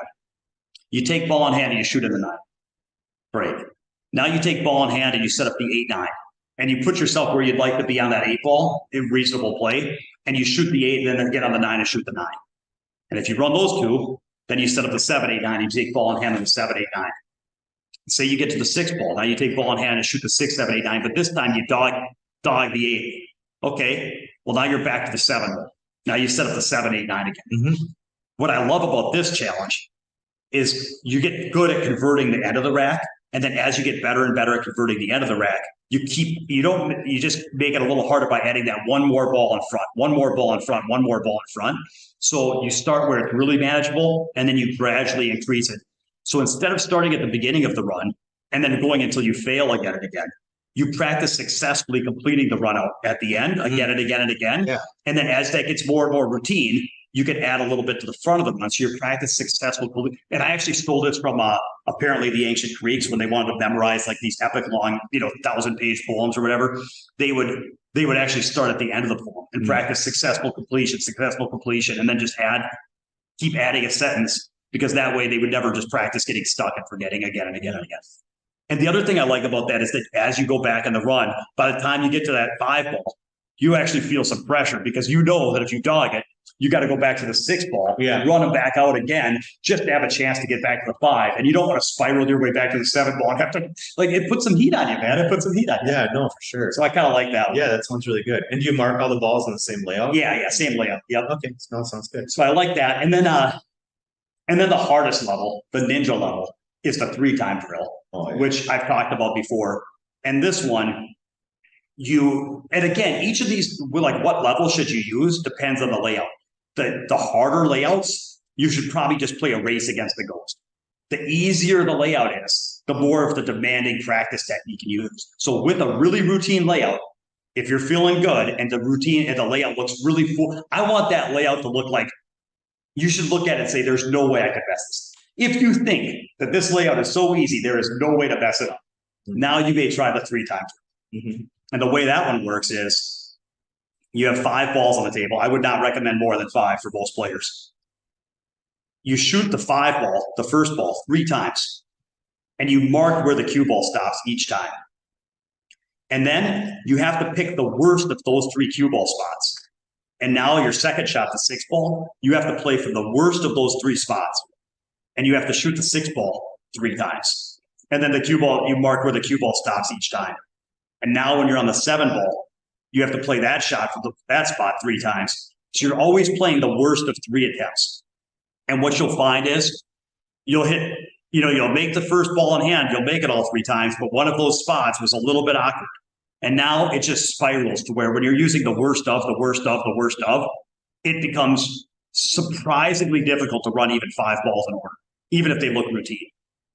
But that shows you how tough the game is and how attention to detail matters, and how it'll teach you which spots are better and which spots are worse. So some of the things you could expect to learn from that are, the only way to run through the 3-time drill is to get it to where your cluster of where your cue ball stop, that scatter of cue ball positions, has to be tight enough to where you can play the worst of 3 all the way through the run and have none of them be that bad. Because if any of them get bad, it's just going to become hopeless pretty quick. So that's my 3-time drill. I invented that one. I'm proud of that one. I like that. Yeah, that's awesome. So that's good for easy runs, and it's really good to really teach some respect for the difficulty of the game and fighting to be able to hit small scatters with the cue ball and try to find it'll teach you the right patterns and the right things to get through, because anything but the right patterns and the right cue ball maneuvers just won't work. So I think those, I actually did I have to refer to my notes. I think those are some of the things I wanted to talk about. Is like, I didn't even write them down. But those are some different ways of practicing one layout, from easy to difficult. So from easy, race versus the ghost, stepping stone, reverse progressive, 3-time drill. I feel like I might be missing one, but that's a good layout. That's a great Yeah. bunch of information right there. Yeah. So some fun ways to practice one song like a musician. Okay, 1 second. All right. Oh, and hey, before we move to our last topic, one thing I wanted to mention, and again, I just wish I could train with everybody. How do they know that they're training the right, like they're running out the right way? So, when they're practicing a layout, what I would say is there's a couple ways that you could do it. So you're practicing the right things and learning, because my fear is, and what I think is going to happen is that most players are going to look at a layout. They're going to be missing key pattern ideas and key cue ball maneuvers. They don't know certain maneuvers. They don't know certain shots. And then they're going to try to run out these balls the wrong way using the tools and understandings that they have. And then they're going to either be beating their head against the wall, never able to achieve consistency, or they're going to have a really routine run where they can stumble through it and kind of ineffectively. And they might not really learn that much if you're just practicing what you already know. So how do you practice in such a way that you're actually growing and making growth and discoveries and new ideas and new techniques? And so without a coach, it's very hard. But fortunately, here's a couple, so I would say call me, but here's some things you can do. Maybe the one thing you could do is watch Pro Pool and watch a run out that they make that looks routine, like a 5-6 ball run, and then set those balls up and try to kind of work on running them the way that pro ran. Like that's one way to do it, because you know that they probably did it okay. If it looks normal, like if they're not jacked up and making recovery shots. Another thing that's really cool is YouTube. You have guys like Tora Lowry, and you have guys like Sharavari and Dr. Dave that are putting out content that have runs. Like Tora Lowry has a channel. If you don't follow him and you want to do what I'm talking about, like he has a channel where he'll set up 4 and 5 ball runs and draw out the targets and explain what he's doing to get from ball to ball and why, and then he'll run them out. So you could like set up those balls and run them out exactly like him. He even has a book of like patterns and layouts where it's like, here, practice through these layouts, and each one has certain key positional ideas and key things that you have to do with your cue ball. And he tells you how to do it and shows you how to do it. So it's like, to me, if I can't coach you, like that's where I would steer you, is some of these guys on YouTube that are doing exactly this. So I would say, instead of just trying to figure it out on your own, model yourself after either a professional player that's running those balls. Just know that they're not able to teach and explain it to you. Or even better, find a guy like Tora Lowry or Sharavari that's working through a specific layout. And if Sharavari is showing you a 9-ball run, just set up the last 5 balls and try to run those last 5 balls the way he showed in the video. And he'll show you like the speed he's using and the English he's using and why. And if you work through, the reason I said 10% and not 80 is because I really feel like it's pretty involved to like watch a match, pick a layout, mark them up, and work on that layout for half an hour to an hour. Then go to the pool hall and ask a better player how they would play that transition if you struggle with it, and then have them show you and then work on that, and then go back and try that layout again with a new tool. That type of process, if people did that once a month, after a year, they've worked through 12 layouts to a high level. Their knowledge of patterns will increase, their knowledge of cue ball will increase, their toolbox will increase, and their run out game will increase. And it's like, they will get so much better doing that. So I think that instead of telling people to do that half the time or all the time, I'm like, hey, do it once a month. Because if you spend half an hour to an hour on a layout twice, once on your own and then once after getting some feedback, boy, a couple hours a month doing that over a year is 12 layouts. Practicing one layout to a high standard that pushes it, helps you develop and grow, improve your ability to visualize targets, improve your ability to pick targets and play patterns, and improve your cue ball and your execution and your cue ball toolbox and cue ball control and your tip accuracy. Like that will do more for your game than all the stroking in the world. And so I've done it, Josh. I've seen you've done it. Like I've seen it with my students. I just think that working through one layout a month like that for a year will do more for them than anything else. And it doesn't have to be every day. It just has to be something. And of course, if they want to do it twice a month, that's fine. But like, I think, anywhere from once a week to once a month, working through a set layout of balls is probably good. And for people that aren't doing it at all, that feel overwhelmed, I'd say once a month is at least a good start compared to never. That's all. Cool. All right. Ready to rock? I got one funny. Okay, so now here's a question. Here's my listener question from Demetrius and Josh. This is my Long-time listener. You might have, anyway, I wrote in and asked myself this question. It's been on my mind because it's in a little bit here, I'm going to be playing a match against Tony Chohan. So we've got the Slate Billiard Club. Tony Chohan is coming out. And as part of his a week with T-Rex, it's going to end with 2 challenge matches where I play him 2 races to 7. One Saturday night, one Sunday night. And it's going to be playing race to 7 one pocket. And Tony is a hell of a one pocket player. He just won the Derby City Classic. He won the International Open one pocket last year. So he's won like 2 major one pocket titles that I know of just in the last 8 months. And then, I know that it's like, yeah, if he plays Filler and Federer, or maybe Alex, there's a few other people that have beat him, and that if he were to play, he might not be able to win against. I know Shane beat him like 24-22 or something. So like there's a handful of players in the world that may either be the favorite or be right there with him. But anyway, I would say he's top 5 in the world, certainly top in the top 5 in the world, and he's he's about as good as it gets playing one pocket, and he plays an amazing game of one pocket. And so what that means is coming into this match, I'm playing him a race to 7. Now playing him a race to 3 at Derby would already be exceptionally difficult. But at a race to 7, an interesting thing happens, which is it's hard for me to see any kind of road to victory. And so I wanted to talk a little bit about what do you do? How do you prepare for a match when winning is not necessarily impossible, but it's very difficult. It feels impossible. What do you do when winning looks and feels impossible? Like, how do you prepare for that match? What are your thoughts? Well, it's interesting. You kind of brought this up before we launched the podcast here, and I've been thinking about it a little bit. So I'd say it's just process. Like, you just have to set your process approach, your process mindset, and a process goals, quote unquote, and just have that be the forefront of your mind. And so that's it. And so the other thing, like you were just saying, it's T-Rex. I mean, the guy's an absolute crusher. He definitely is top 5 in the world in one pocket, I feel like, for sure. And he's just, and not only is he that, he's just a rain 8 and outs guy. So it's even more intense, more pressure, more daunting, I would assume, for you, or for anyone that's playing him. And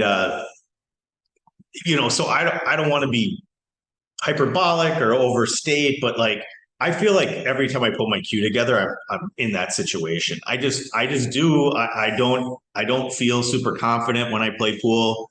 I feel like at any time I'm vulnerable. I can miss any shot.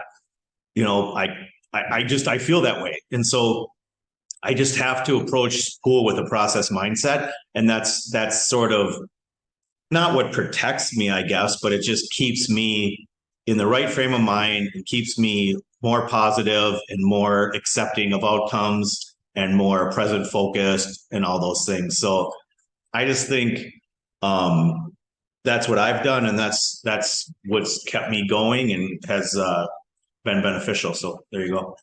Yeah, so I 100% agree. I think that there's some things we can talk about beyond that, but I 100% agree. So process mindset, what that means is, for people that aren't really up to speed, you could either sit there and say, okay, I need to find a way to win against this guy. I need to beat this guy. And it's like, well, the problem is if I don't see a road to victory, and now for now, let's just say it's impossible for me to win. I'm not saying it is. I don't think it's technically impossible, but like, there's a point at which, like, if I played Federer a race to 110, let's just use that as an example. Say I'm playing Federer a race to 110 ball. Like, there's really not a road to victory.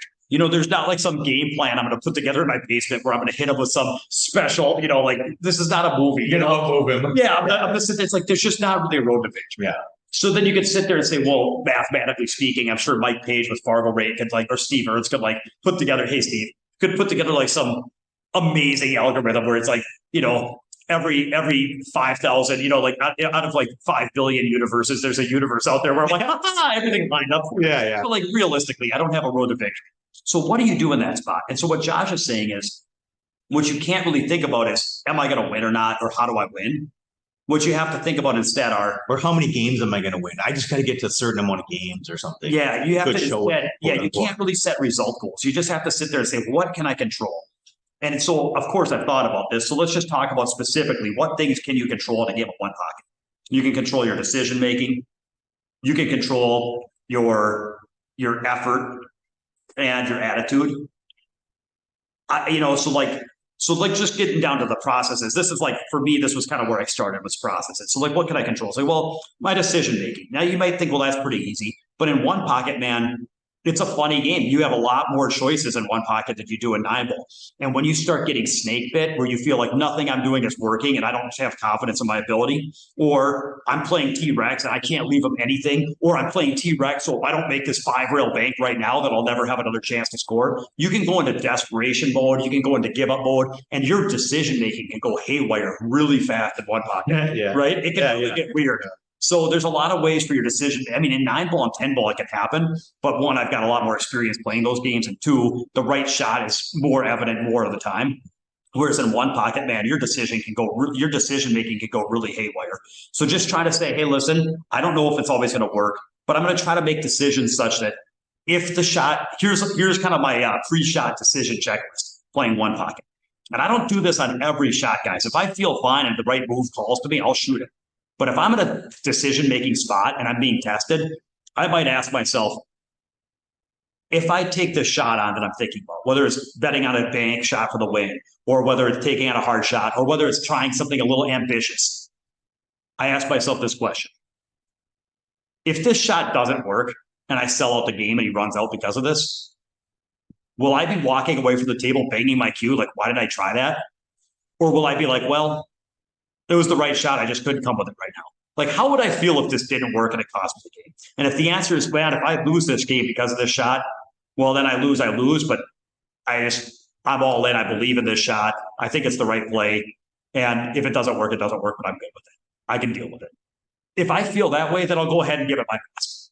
But if I feel like, man, if this shot doesn't work out and I blow the game because of it, I'd feel like this was kind of a punt. And if I do that little check, that's my little check. If this doesn't work, would I feel like this is a bit of a punt?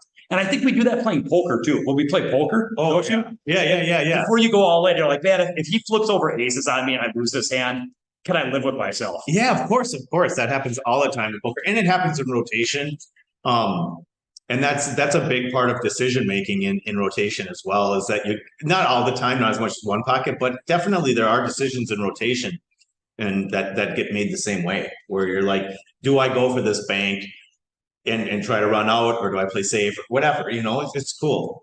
Both games are cool. So that's a process that's in place. Is like, I want to be able to make decisions where no matter how bad I feel, no matter how hopeless it looks, no matter what the score is, no matter how good he's playing, no matter how bad I'm playing, that I can be aware of those things, and maybe those things factor into my decisions. But that in the end, I make a decision to where I stand by my decisions. And I feel that that's something that I can control, and that's something that's important to do if you're going to do well.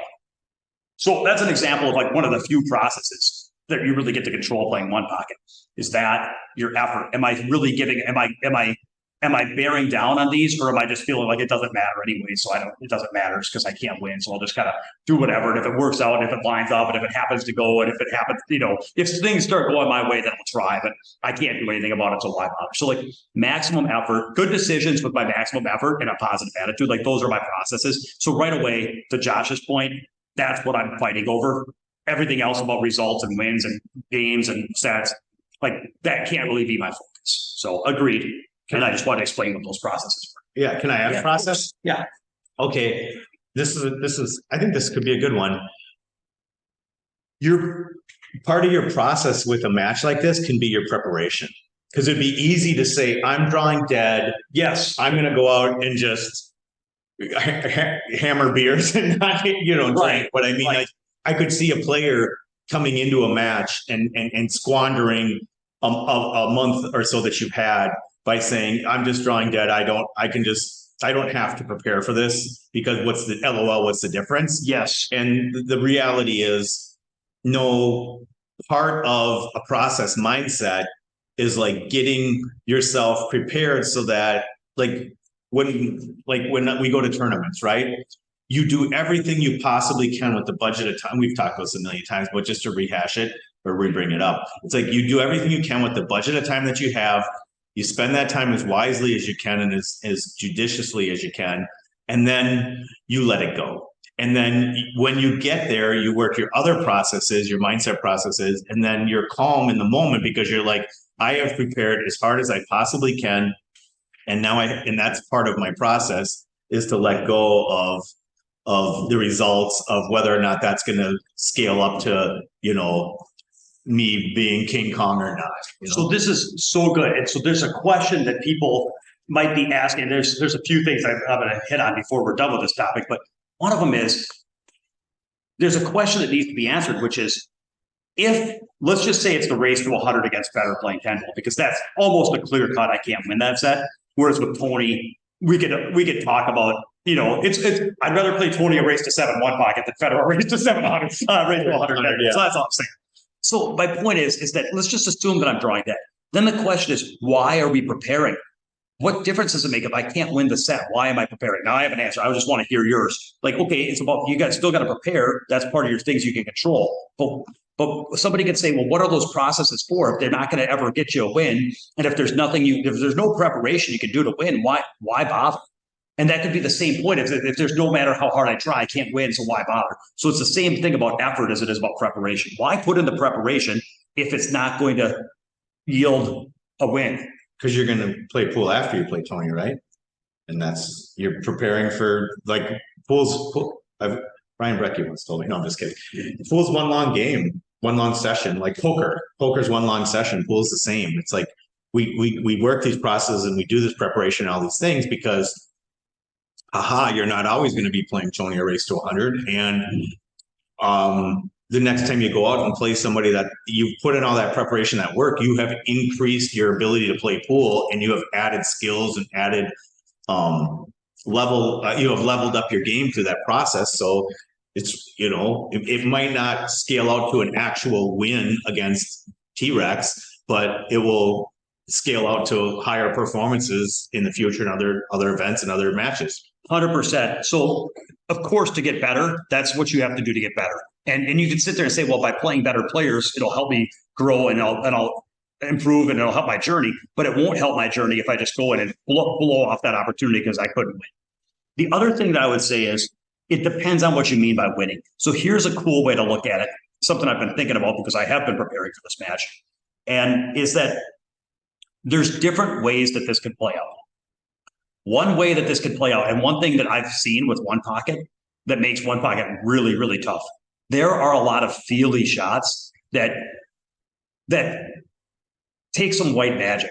And so what I mean by that, there are shots that are just not as routine as a 9-ball where you just kind of shoot the shot. Like there's like some weird feely back cut banks where you're kind of like, it's like speed control and kind of thickness hits and kind of weird, awkward, like spinny, kind of weird finesse shots and clearance shots and trying to kind of like banking a ball into the pack with the right speed to get the optimal spreads and kind of get stuff near your hole. Like there's a lot of feeling stuff where if you're dialed in and feeling good, you can, like, suppose you have a bank. It's like okay, he sold out, quote unquote, sold out and left me a bank. But I have to play this bank at a speed I don't really like because I have to leg it in and try to keep him safe if I miss and hold for position if I make it and get keep from going too far where I sell out if I miss. Maybe it's not the speed I'd want to shoot that bank with. And then you get down, and if you're feeling bad, that's a spot where everybody's like, ooh, Tony sold out a bank. Now Demi's got a chance to run some balls. But when you're down 3-0 and you've been getting pummeled and you have not run any balls and everything you've done has not worked for an hour, and now all of a sudden you've got that bank, and you've got to play it at an awkward speed, that bank does not have to go. And you could completely miss that bank, and then that was your opportunity. Or you can, instead of making it, you can hang it where he concedes it, and now you get one ball, and now you're dog fighting against Tony again. Or you can make it and run some balls and maybe win a game, and that's a big accomplishment to come with that bank. And everybody in the audience is like, oh, it's just bang it in and run balls. But like, and there's a lot of moves. My point is there's a lot of moves in One Pocket that how you feel really, really, really is going to affect your ability to make those moves. And okay, so my point, zooming back out to what's the point if you can't win, is there's like, not just two, but there's a range of how this could play out.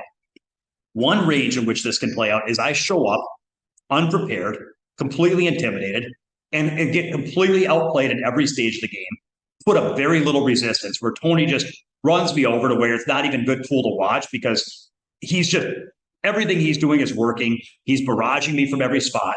And then even the opportunities where he misses and sells out, and now I've actually got a shot to run some balls, and I like miss my opener, or I make my opener and hook myself, and then end up selling out, or I run 2 balls and end up rattling something and sell them out, to where it gets to the point where even when I've got a shot at my pocket, people just feel like it's going to go Tony's way in about 30 seconds. Yeah. Or it's like, how could you not run balls there? And everything I'm doing is, so like it could get to the spot where everything I do is totally ineffective. Every free bank I get misses, or hangs and I get one. Every chance I have to run balls, I get one and hook myself, or I get one and rattle a ball, and he can run. I'm just, and every move I make is just like I'm getting about 50% out of every move I try to make, and everything I do, like even when I've got initiative, it fizzles out within 2 shots, and I'm back trying to kick balls into his pocket and watching him run balls 3 shots later. and I could just lose 7-0 where I barely score a ball and everything I do is totally ineffective. And that could happen. On the top side of that range, I could get to where I'm playing one pocket. And even then, he's probably going to outstrike me and outmove me and outrun me and outshoot me and outtrap me and outkick me. And so then the results might still be he wins the set. But there's a world in which I show up and deliver the better half of my range, that I'm making good decisions, that I'm able to strike them the way I'd strike them if I was feeling good against somebody. So I'd be able to execute the way, where some of those shots I'm getting effectiveness out of my shots, and I'm making my presence felt, and I'm making my innings count, and I'm playing a real game of one pocket at them to the best of my abilities.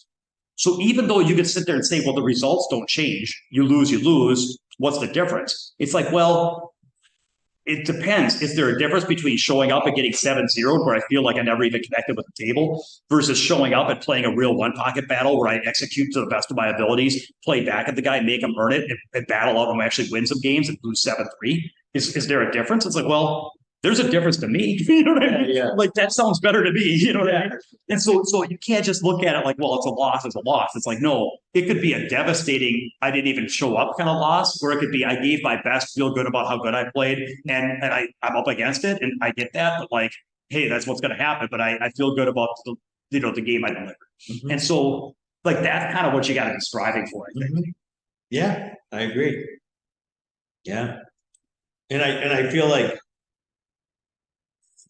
if you put in the effort to prepare and you can let it go and just accept it when you're there, then usually the outcomes are favorable overall, comparatively speaking, to not putting in the input and preparing. And no matter what happens, you can kind of live with it, and be excited about it and look for the future in a positive way. And it helps to be able to say you did your best. Like, I will tell you, like, I've been watching a lot of one pocket the last few days, 3, 4, 5 days, kind of getting geared up for this. And I've been practicing in different ways. And just thinking about playing Tony has made me like completely dog stroking in practice, like stuff that in practice, if I was just hitting these balls, they would go away. But just thinking about like how I'm going to be feeling and what it's going to be like, visualization. It's like, oh my God, it's horrifying. Yeah. So, but it's great for your game. Yeah. But great for your training. I also kind of wanted to mention one thing, which is that, it kind of overlaps with the narratives that we have. And there are some players that I think, like, if you were to ask, I wanted to talk to Jesse before I did this because I was curious what he would say about this. Because I feel like with Jesse, he really believes that, like, I've never heard him say he's not live to win. Like, I just feel like he always kind of believes that if he plays his game, that he can, like, he knows that in a long session against these guys that they have an edge. Maybe they play full time and maybe they strike the balls better, but he's just like, well, I could play great pool and give me a chance and I could beat anybody at any time. I think he kind of feels that way. And one thing that he and I have talked about, because I've got a derby or tourney still ever with him, and he's kind of told me, and there's some value to this, where he always focuses. I'll just tell you what I think he'd say. And one thing I've learned from him is that he really always focuses on his opponent's leagues. So instead of thinking that like Tony plays perfect one pocket or Federer plays perfect 10 ball, like if he was playing Federer a race to 100, he'd be like, he's watched Federer play and he's like, yeah, he's a great player, one of the best in the world. That's great. But like, I've seen imperfection in his game. Now, what Jesse is not saying is I'm better than Federer or I'm going to beat him. But what he does is he really, really, really focuses on the imperfections in their game. And that's where he keeps his attention. Because the best I can kind of describe it as an analogy is, suppose you're playing a game where you had to shoot a ball into a half pocket at distance. You're shooting a long shot and it barely, like, you have to like aim it. Like, can it even go if I shoot it with my cue? It's like, man, if I shoot it with my cue into the very edge of the facing, maybe I can make it. That's a hard shot to shoot from distance with a cut. But if that's what you have to do, maybe you're playing 8-ball. That's the 8-ball. That's your only shot, and you got to go. Once that's your shot, it doesn't do any good to think about how big the blocker ball is or how tight the pocket is. At some point, you have to just look at where it goes and look at the contact point and give all your attention to the shot you want to have happen, which is hit that spot, hit that point. Doesn't matter how tight that is or how long it is or how little margin there is. That's fine, but now that's the spot I've got to hit. I got to go all in to try to hit it. And that's, I think, when Jesse's talking about playing these like top Euro bots and all this stuff in matches, he always like focuses on the weaknesses of their game, and it's like they're unlikely to beat B7s. They're they're unlikely to win the leg and run 7 racks or win 9 racks. Mm-hmm. Like they are going to at some point make mistakes. They're going to come up dry. They're going to play a safety and leave me a better kick that I should have had. They're going to give me an opening shot. They're going to give me a long bank where they should have had me hooked. Like they're going to leak out something, and it may not be easy and it may not be much, but they're going to give me something that they shouldn't give me. And that's what I'm focusing on, is I'm going to wait for them to give me anything and I'm going to pounce on it. So this isn't necessarily how I feel and how I view it, but I wanted to share Jesse's point of view, which is they're not perfect. He really, really, really zooms in on the imperfections of their game and makes it a point to go full throttle, maximum punishment for all those little imperfections in their game as best he can. And that's his road to victory, is find the slight imperfections they have and do everything he can to pound them. What are your thoughts on that? Yeah, I've talked to Jesse about that a little bit too. I think sometimes I view it that way in some ways, or I might view it just a slightly bit different, which is like, if I'm in a tournament and I draw somebody that's a huge favorite, I feel like, well, I'm not at an advantage here, obviously, but I do have some advantages. And one of my advantages is that they're basically going to have a difficult time. They're going to underestimate me probably, right? And that happens with everybody in tournaments, and I'm sneaky good or whatever people tell themselves. But it's like there is some sort of mindset that is somewhat effective there to say, you know what, I'm playing XYZ top flight player, and we're in the second round of the tournament, and I know that they're going to be feeling, either they might either be this like not engaged as much or something. And so I'm aware of how those dynamics work. So sometimes, like a lot of times I'll go in just feeling not optimistic necessarily, but I'll just be like, well, I'm probably going to get some opportunities, kind of like Jesse's saying. And I don't look at their weaknesses necessarily, but I just look at it and think, well, everybody has things that they do and leaks and levels of interest and everything. And I just have to try to pounce on any sort of opportunity I get and create pressure. And if I can create pressure and keep pressure on, then weird things happen. That's it. So yeah, I was playing a guy that was like a 750 at Derby. We were playing 9-ball, and I felt like I was up against it before I drew him. And I just kept doing what I could do to keep the games close. And we got to the hill, and he fumbled. And then I had the 8 open balls, and I ran out and beat him. And but that was like, but I had to fight belief the whole time that he can fumble, because everybody's human, even though he's a Euro guy, whatever, and good player, better player. And then the other thing is that I can keep my stuff together and execute or whatever. So that's kind of the way I look at it, is like, I believe that if I can keep it close, that the pool is a pressure game, and everybody feels pressure. So yeah, I don't know. Yeah. So this is cool. I was thinking about something that I think everybody can relate to, and we've talked about this for years, about the script.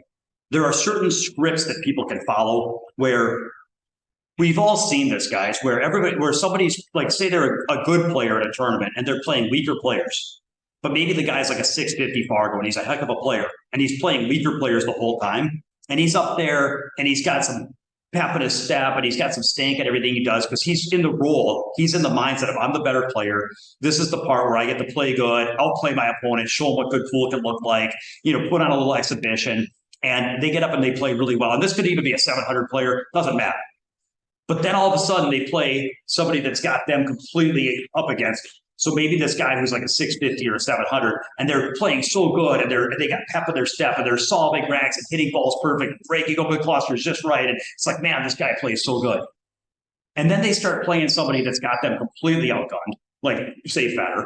And all of a sudden, that same player, like they know that they can't win, and they start kind of getting into like this spot where they're like, they take on the role of the losing player, where now it's my turn to kind of get up and everything I do is ineffective and I can't seem to come with it. And this is the part where you run me over.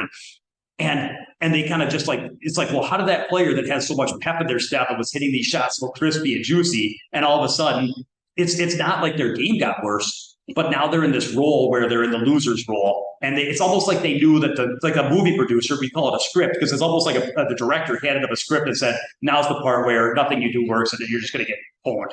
You know what I mean? Mm-hmm. And so my thoughts on that are, first of all, what doesn't work is to sit there and say, well, I'm not going to do that. I'm not going to do that. I'm not going to take that role. I'm just going to play my game no matter. It's like, no. Like, you can't, if it was that easy, everybody would do it. There is something about being in the loser role where when you know you're up against it, that it's very, very, very difficult to not fall into that role. And so I'm telling people, if I teach mental game, of course, and I think about this a lot, and it's like, the answer is that there's nothing you can do to where you'll never succumb to that. Everybody succumbs to that sometimes. I've seen it. And even people that, whatever. It's like, I've just seen everybody dogs, and sometimes everybody breaks down sometimes, and everybody goes into that mode where they don't feel that they can win, and then it radiates out where everything they do is somewhat ineffective. I've seen it. It comes up for different reasons and different narratives and different stories. But to sit there and think, well, I can't allow myself to do that. That's not useful, because that's not how that works. But I do think that understanding that is a tough challenge, that that's a mental challenge, and that that's going to be difficult, and that the meaning, kind of like I was saying, the meaning of this match for me is trying to manage my way through that and live in that spot less, and try to find that spot where you're delivering your game and seizing every opportunity and doing the best you can, and you're not playing along with this, I'm just going to, go through the motions and be ineffective and lose because that's what I'm supposed to do, but rather you understand that can happen, and you might feel that way at times, and you might even succumb to that at times, but that the game is trying to go the other road where you show up and do your best. And then it's going to flicker back and forth. Like, I might end up in that role against Tony, and it could happen, and it doesn't feel good. It never feels good when that happens. But like, that's no matter how hard I prepare physically and mentally, that's always in play, because he's going to put on pressure on me that is difficult to overcome. But my goal is not necessarily to beat him or to play great. My goal is to wrestle with that pressure as best I can. And when that happens, accept that that's what's happening, take a deep breath and go back to my processes. And that the win for me is, let's see what percentage of the time I can spend where I'm not in a doomsday script and I'm instead in a having fun battling script. Yeah. And I don't expect, I'm not going to sit there and tell myself, well, I'm not going to do that 100% of the time. I'm going to be battling. It's like, no. I understand how tough it can be. So what I'm going to do is prepare as hard as I can, fight as hard as I can. And then whatever percentage of the time I end up playing the doomsday script, that was the best I could have done because I went in it. But my goal is to minimize that amount of pie chart that I'm in the doomsday script.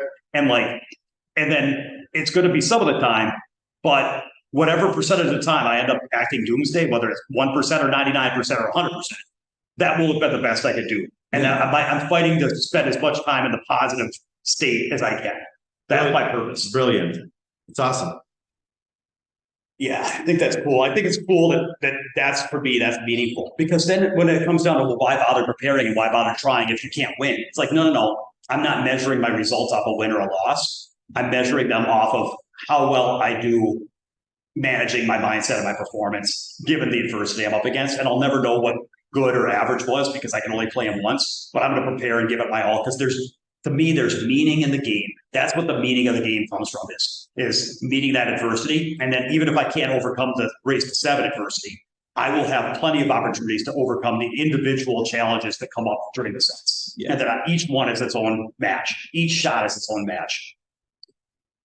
And then the last thought I had on this is short, is that because I was thinking about Jesse's narrative and how he really does believe he can play anybody in the world and win. And it occurred to me, I don't feel that way.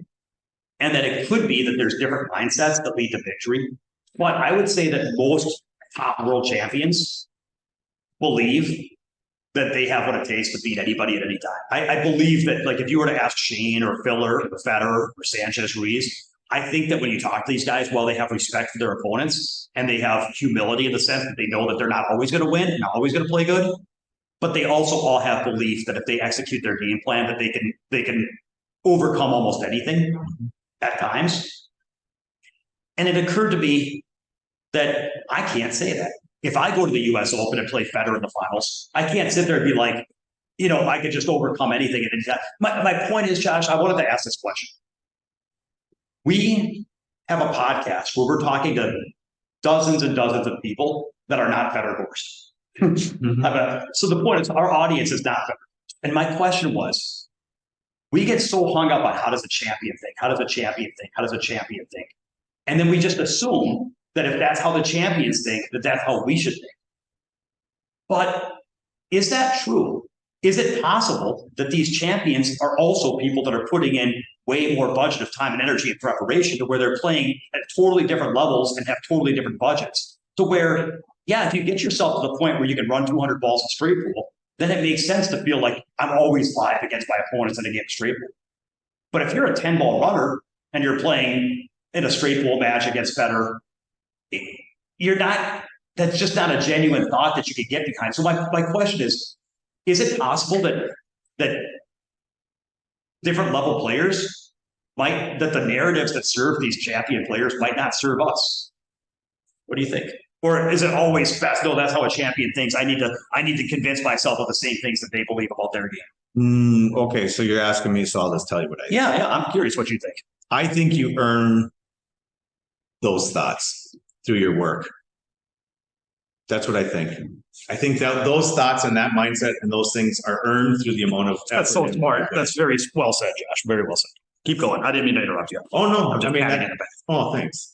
Tell me more, Demi. What was that? Can you repeat that? I didn't hear you. Say down. No, that's it. I do think that. And I always talk about, oh, shucks, I'm nervous. I'm afraid. I'm all these things. But the more work I put in and the more input that I have, the less I feel that way, and the more confidence or quiet confidence or belief that I feel through the preparation and through all this work that we're talking about. So I think they're related, and that's where I think it comes from, and that's how I think it gets developed. And there are people that just I'm going to look in the mirror and tell myself positive things and all that stuff, but that if you don't, okay. This is such a rabbit hole. We're going to wrap up, but like I believe that is it. And so in business, it's the same thing. Like when I'm selling hardwood flooring or dealing with it, people are like, I've never talked to anyone as confident as you. And I'm like, yeah, well, you haven't talked to me about pool. You're talking to me about something that I'm an 800-pound gorilla in, and so I have a ton of confidence and belief, and it's based on all of the things that make me who I am, and with pool, I think that people do that and put that energy and have those gifts or skills or whatever development in pool, and they feel that same way. So I think it is related to what you put into it and how effective you've been.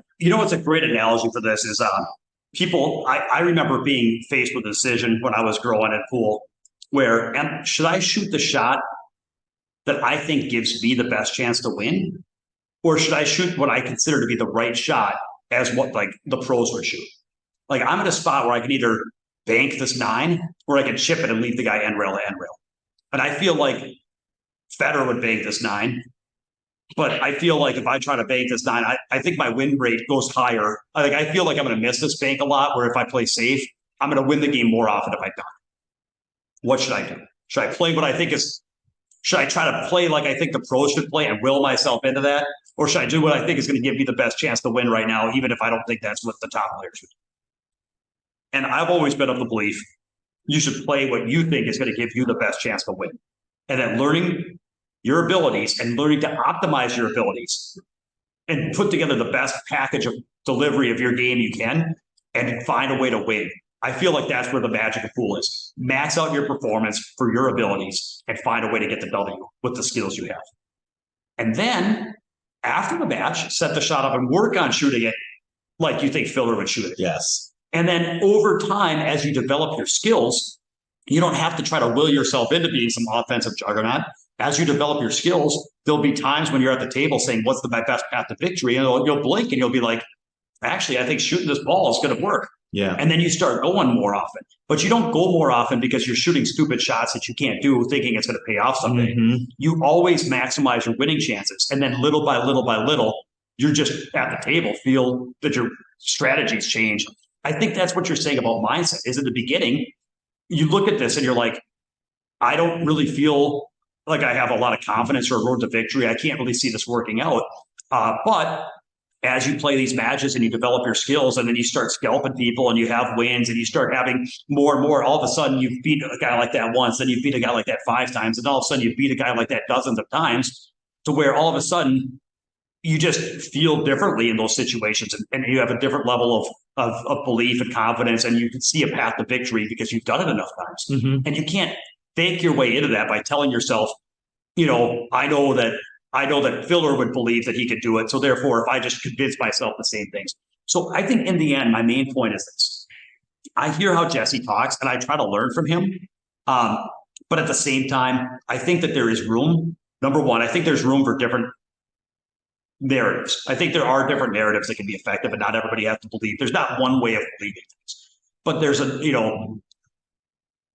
somebody that believes I think I can always win versus somebody that's like more like me, where I'm like, I don't ever know if I can win, but I know that if I try my hardest and play real hard, sometimes good things happen, and I'm trying to deliver the best part of my game, and that's my goal. That it's worked out. I have a slightly different narrative, but I've also had some success in my life. So that's the first part, is there might be different narratives. And number two, I think we get so hung up on thinking about how champions think. But then we've got a bunch of people that have jobs and families and a limited budget and play amateur level pool, and trying to sit there and say, I need to try to find a way to duplicate this champion mindset. I don't always think that's the most effective. I think that you can sit there and say, I think that there's other mindsets you can have that are matched to the experience and skills that you have. And so as an example for me, I can't sit there and say, how would Alex Pagulayan feel playing Tony? And then try to think like Alex. That makes no sense to me because I don't play like Alex. Mm-hmm. But what I can do is I can look at players that play close to my speed, but strong. So like, for example, Bo Runnigan is, a very good one pocket player, very experienced. Jesse is good. Anthony Bacalino. These are guys that if I play these guys, they're all like 750 to 770. They're a little stronger than me. And they're a little tougher than me. And in the past, they've done some things I haven't done. But they're close enough to me that I can actually see how I can maybe do what they do. So I don't know if I can do what Alex does, but I can picture like how would Bo handle this match with Tony, and in what ways might he outperform me if I showed up and didn't play as well. And then I can't necessarily strive to play like Alex or get results like Alex, but I can strive to be a little bit more like a Bo or an Anthony Bacalino or just somebody a little tougher. So I'm not saying that's useful. I'm sorry, I'm kind of missing my main point. My main point is, I don't have to try to duplicate an Alex mindset. I can think about how people that are close to my speed, but a little bit out of my comfort zone as far as, they're a little tough. And then I can think about their mindset, and their mindset seems more approachable to me. And like it would be representing the top of my range. And so it gives me something to kind of strive for that I can actually picture myself achieving that's not so far out of range. So that's all. I was just thinking about that. The main point, though, is I don't know that we all have to think like, if we read some autobiography by Lance Armstrong, I don't think we all have to think like the number one in the world thinks. I don't think that that's achievable or useful for a lot of people. I don't know. It's just an idea I had. Yeah. Well, in corporate, it works because corporate's an easy game. Corporate's easy. So you can just... Nobody's trying. You don't have world-class people that have dedicated their life to beating you. Exactly. So you do see that a lot in corporate is like people reading books. I'm not dogging them. I'm saying it's very effective, right? Leadership books and Lance Armstrong books or whatever. It's just, It's just in pool. I feel like it's a little bit different. And like you said, you have to earn some of those things. And in business, there might be like, here are successful ways of thinking. Here are ineffective ways of thinking. Whereas in pool, some things that are, it's like, yes, it's really useful to believe that you can beat Federer or race to 100. But that's not an approachable belief that pool's a skill game, and the mental game is a skill game. And like Josh says, you have to earn that stuff through experience and developing your skills and time. And some of these beliefs, you can't just strap them on. Kind of the same way. That's why I like that analogy of saying you can't just sit there and say, well, Filler would shoot this, so I'm going to shoot it. That's not useful. In sales, you can stand in the mirror and say, I am this, I am that, I am this, I am that. And you can neuro-linguistically program your brain. And there is some of that in sports for sure. You can neuro-linguistically program your brain in sports. I'm not saying you can't, but it's this is a different topic. No, but no, it's right on. It's an interesting idea, which is there are a lot of things that champions do in terms of the way they think that are more effective than others. And so if those things are approachable and useful right away, like I teach mental game and I have some beliefs and thoughts about how people can approach matches and competition that are beneficial. But then there are some things that, if there's an 18-year-old that's playing 10 hours a day full time on the international tour, telling himself, I know someday I'm going to be number one in the world because of what I go through today. Well, that's a powerful belief that somebody listening to this is not going to be able to use and duplicate because they're not playing 10 hours a day full time. They don't believe they're going to be number one in the world someday. Yeah. So even if that's what a champion thinks, they can't really use that belief in their day-to-day play. And that's what I think is interesting. There's a lot of things you can learn from champions and how they think, but not everything that they believe and think is going to be useful to you at the amateur level. That was my. And at the amateur level, if you're not putting in the input to support that idea, then you're going to have a miserable path of disappointment. So there's some things that you could say, these are useful that I can learn and apply. And then there's some things where I'm like, well, that's not accessible to me. I haven't earned that, or I'm not going to be able to. Yep. Yeah. Josh. Yeah. Cool, man. Boom. Cool. All right. Well, this wraps up another episode. And we'll go. Thanks for tuning in, everybody. I really appreciate the feedback, the comments, and all the support. So Thanks, everyone.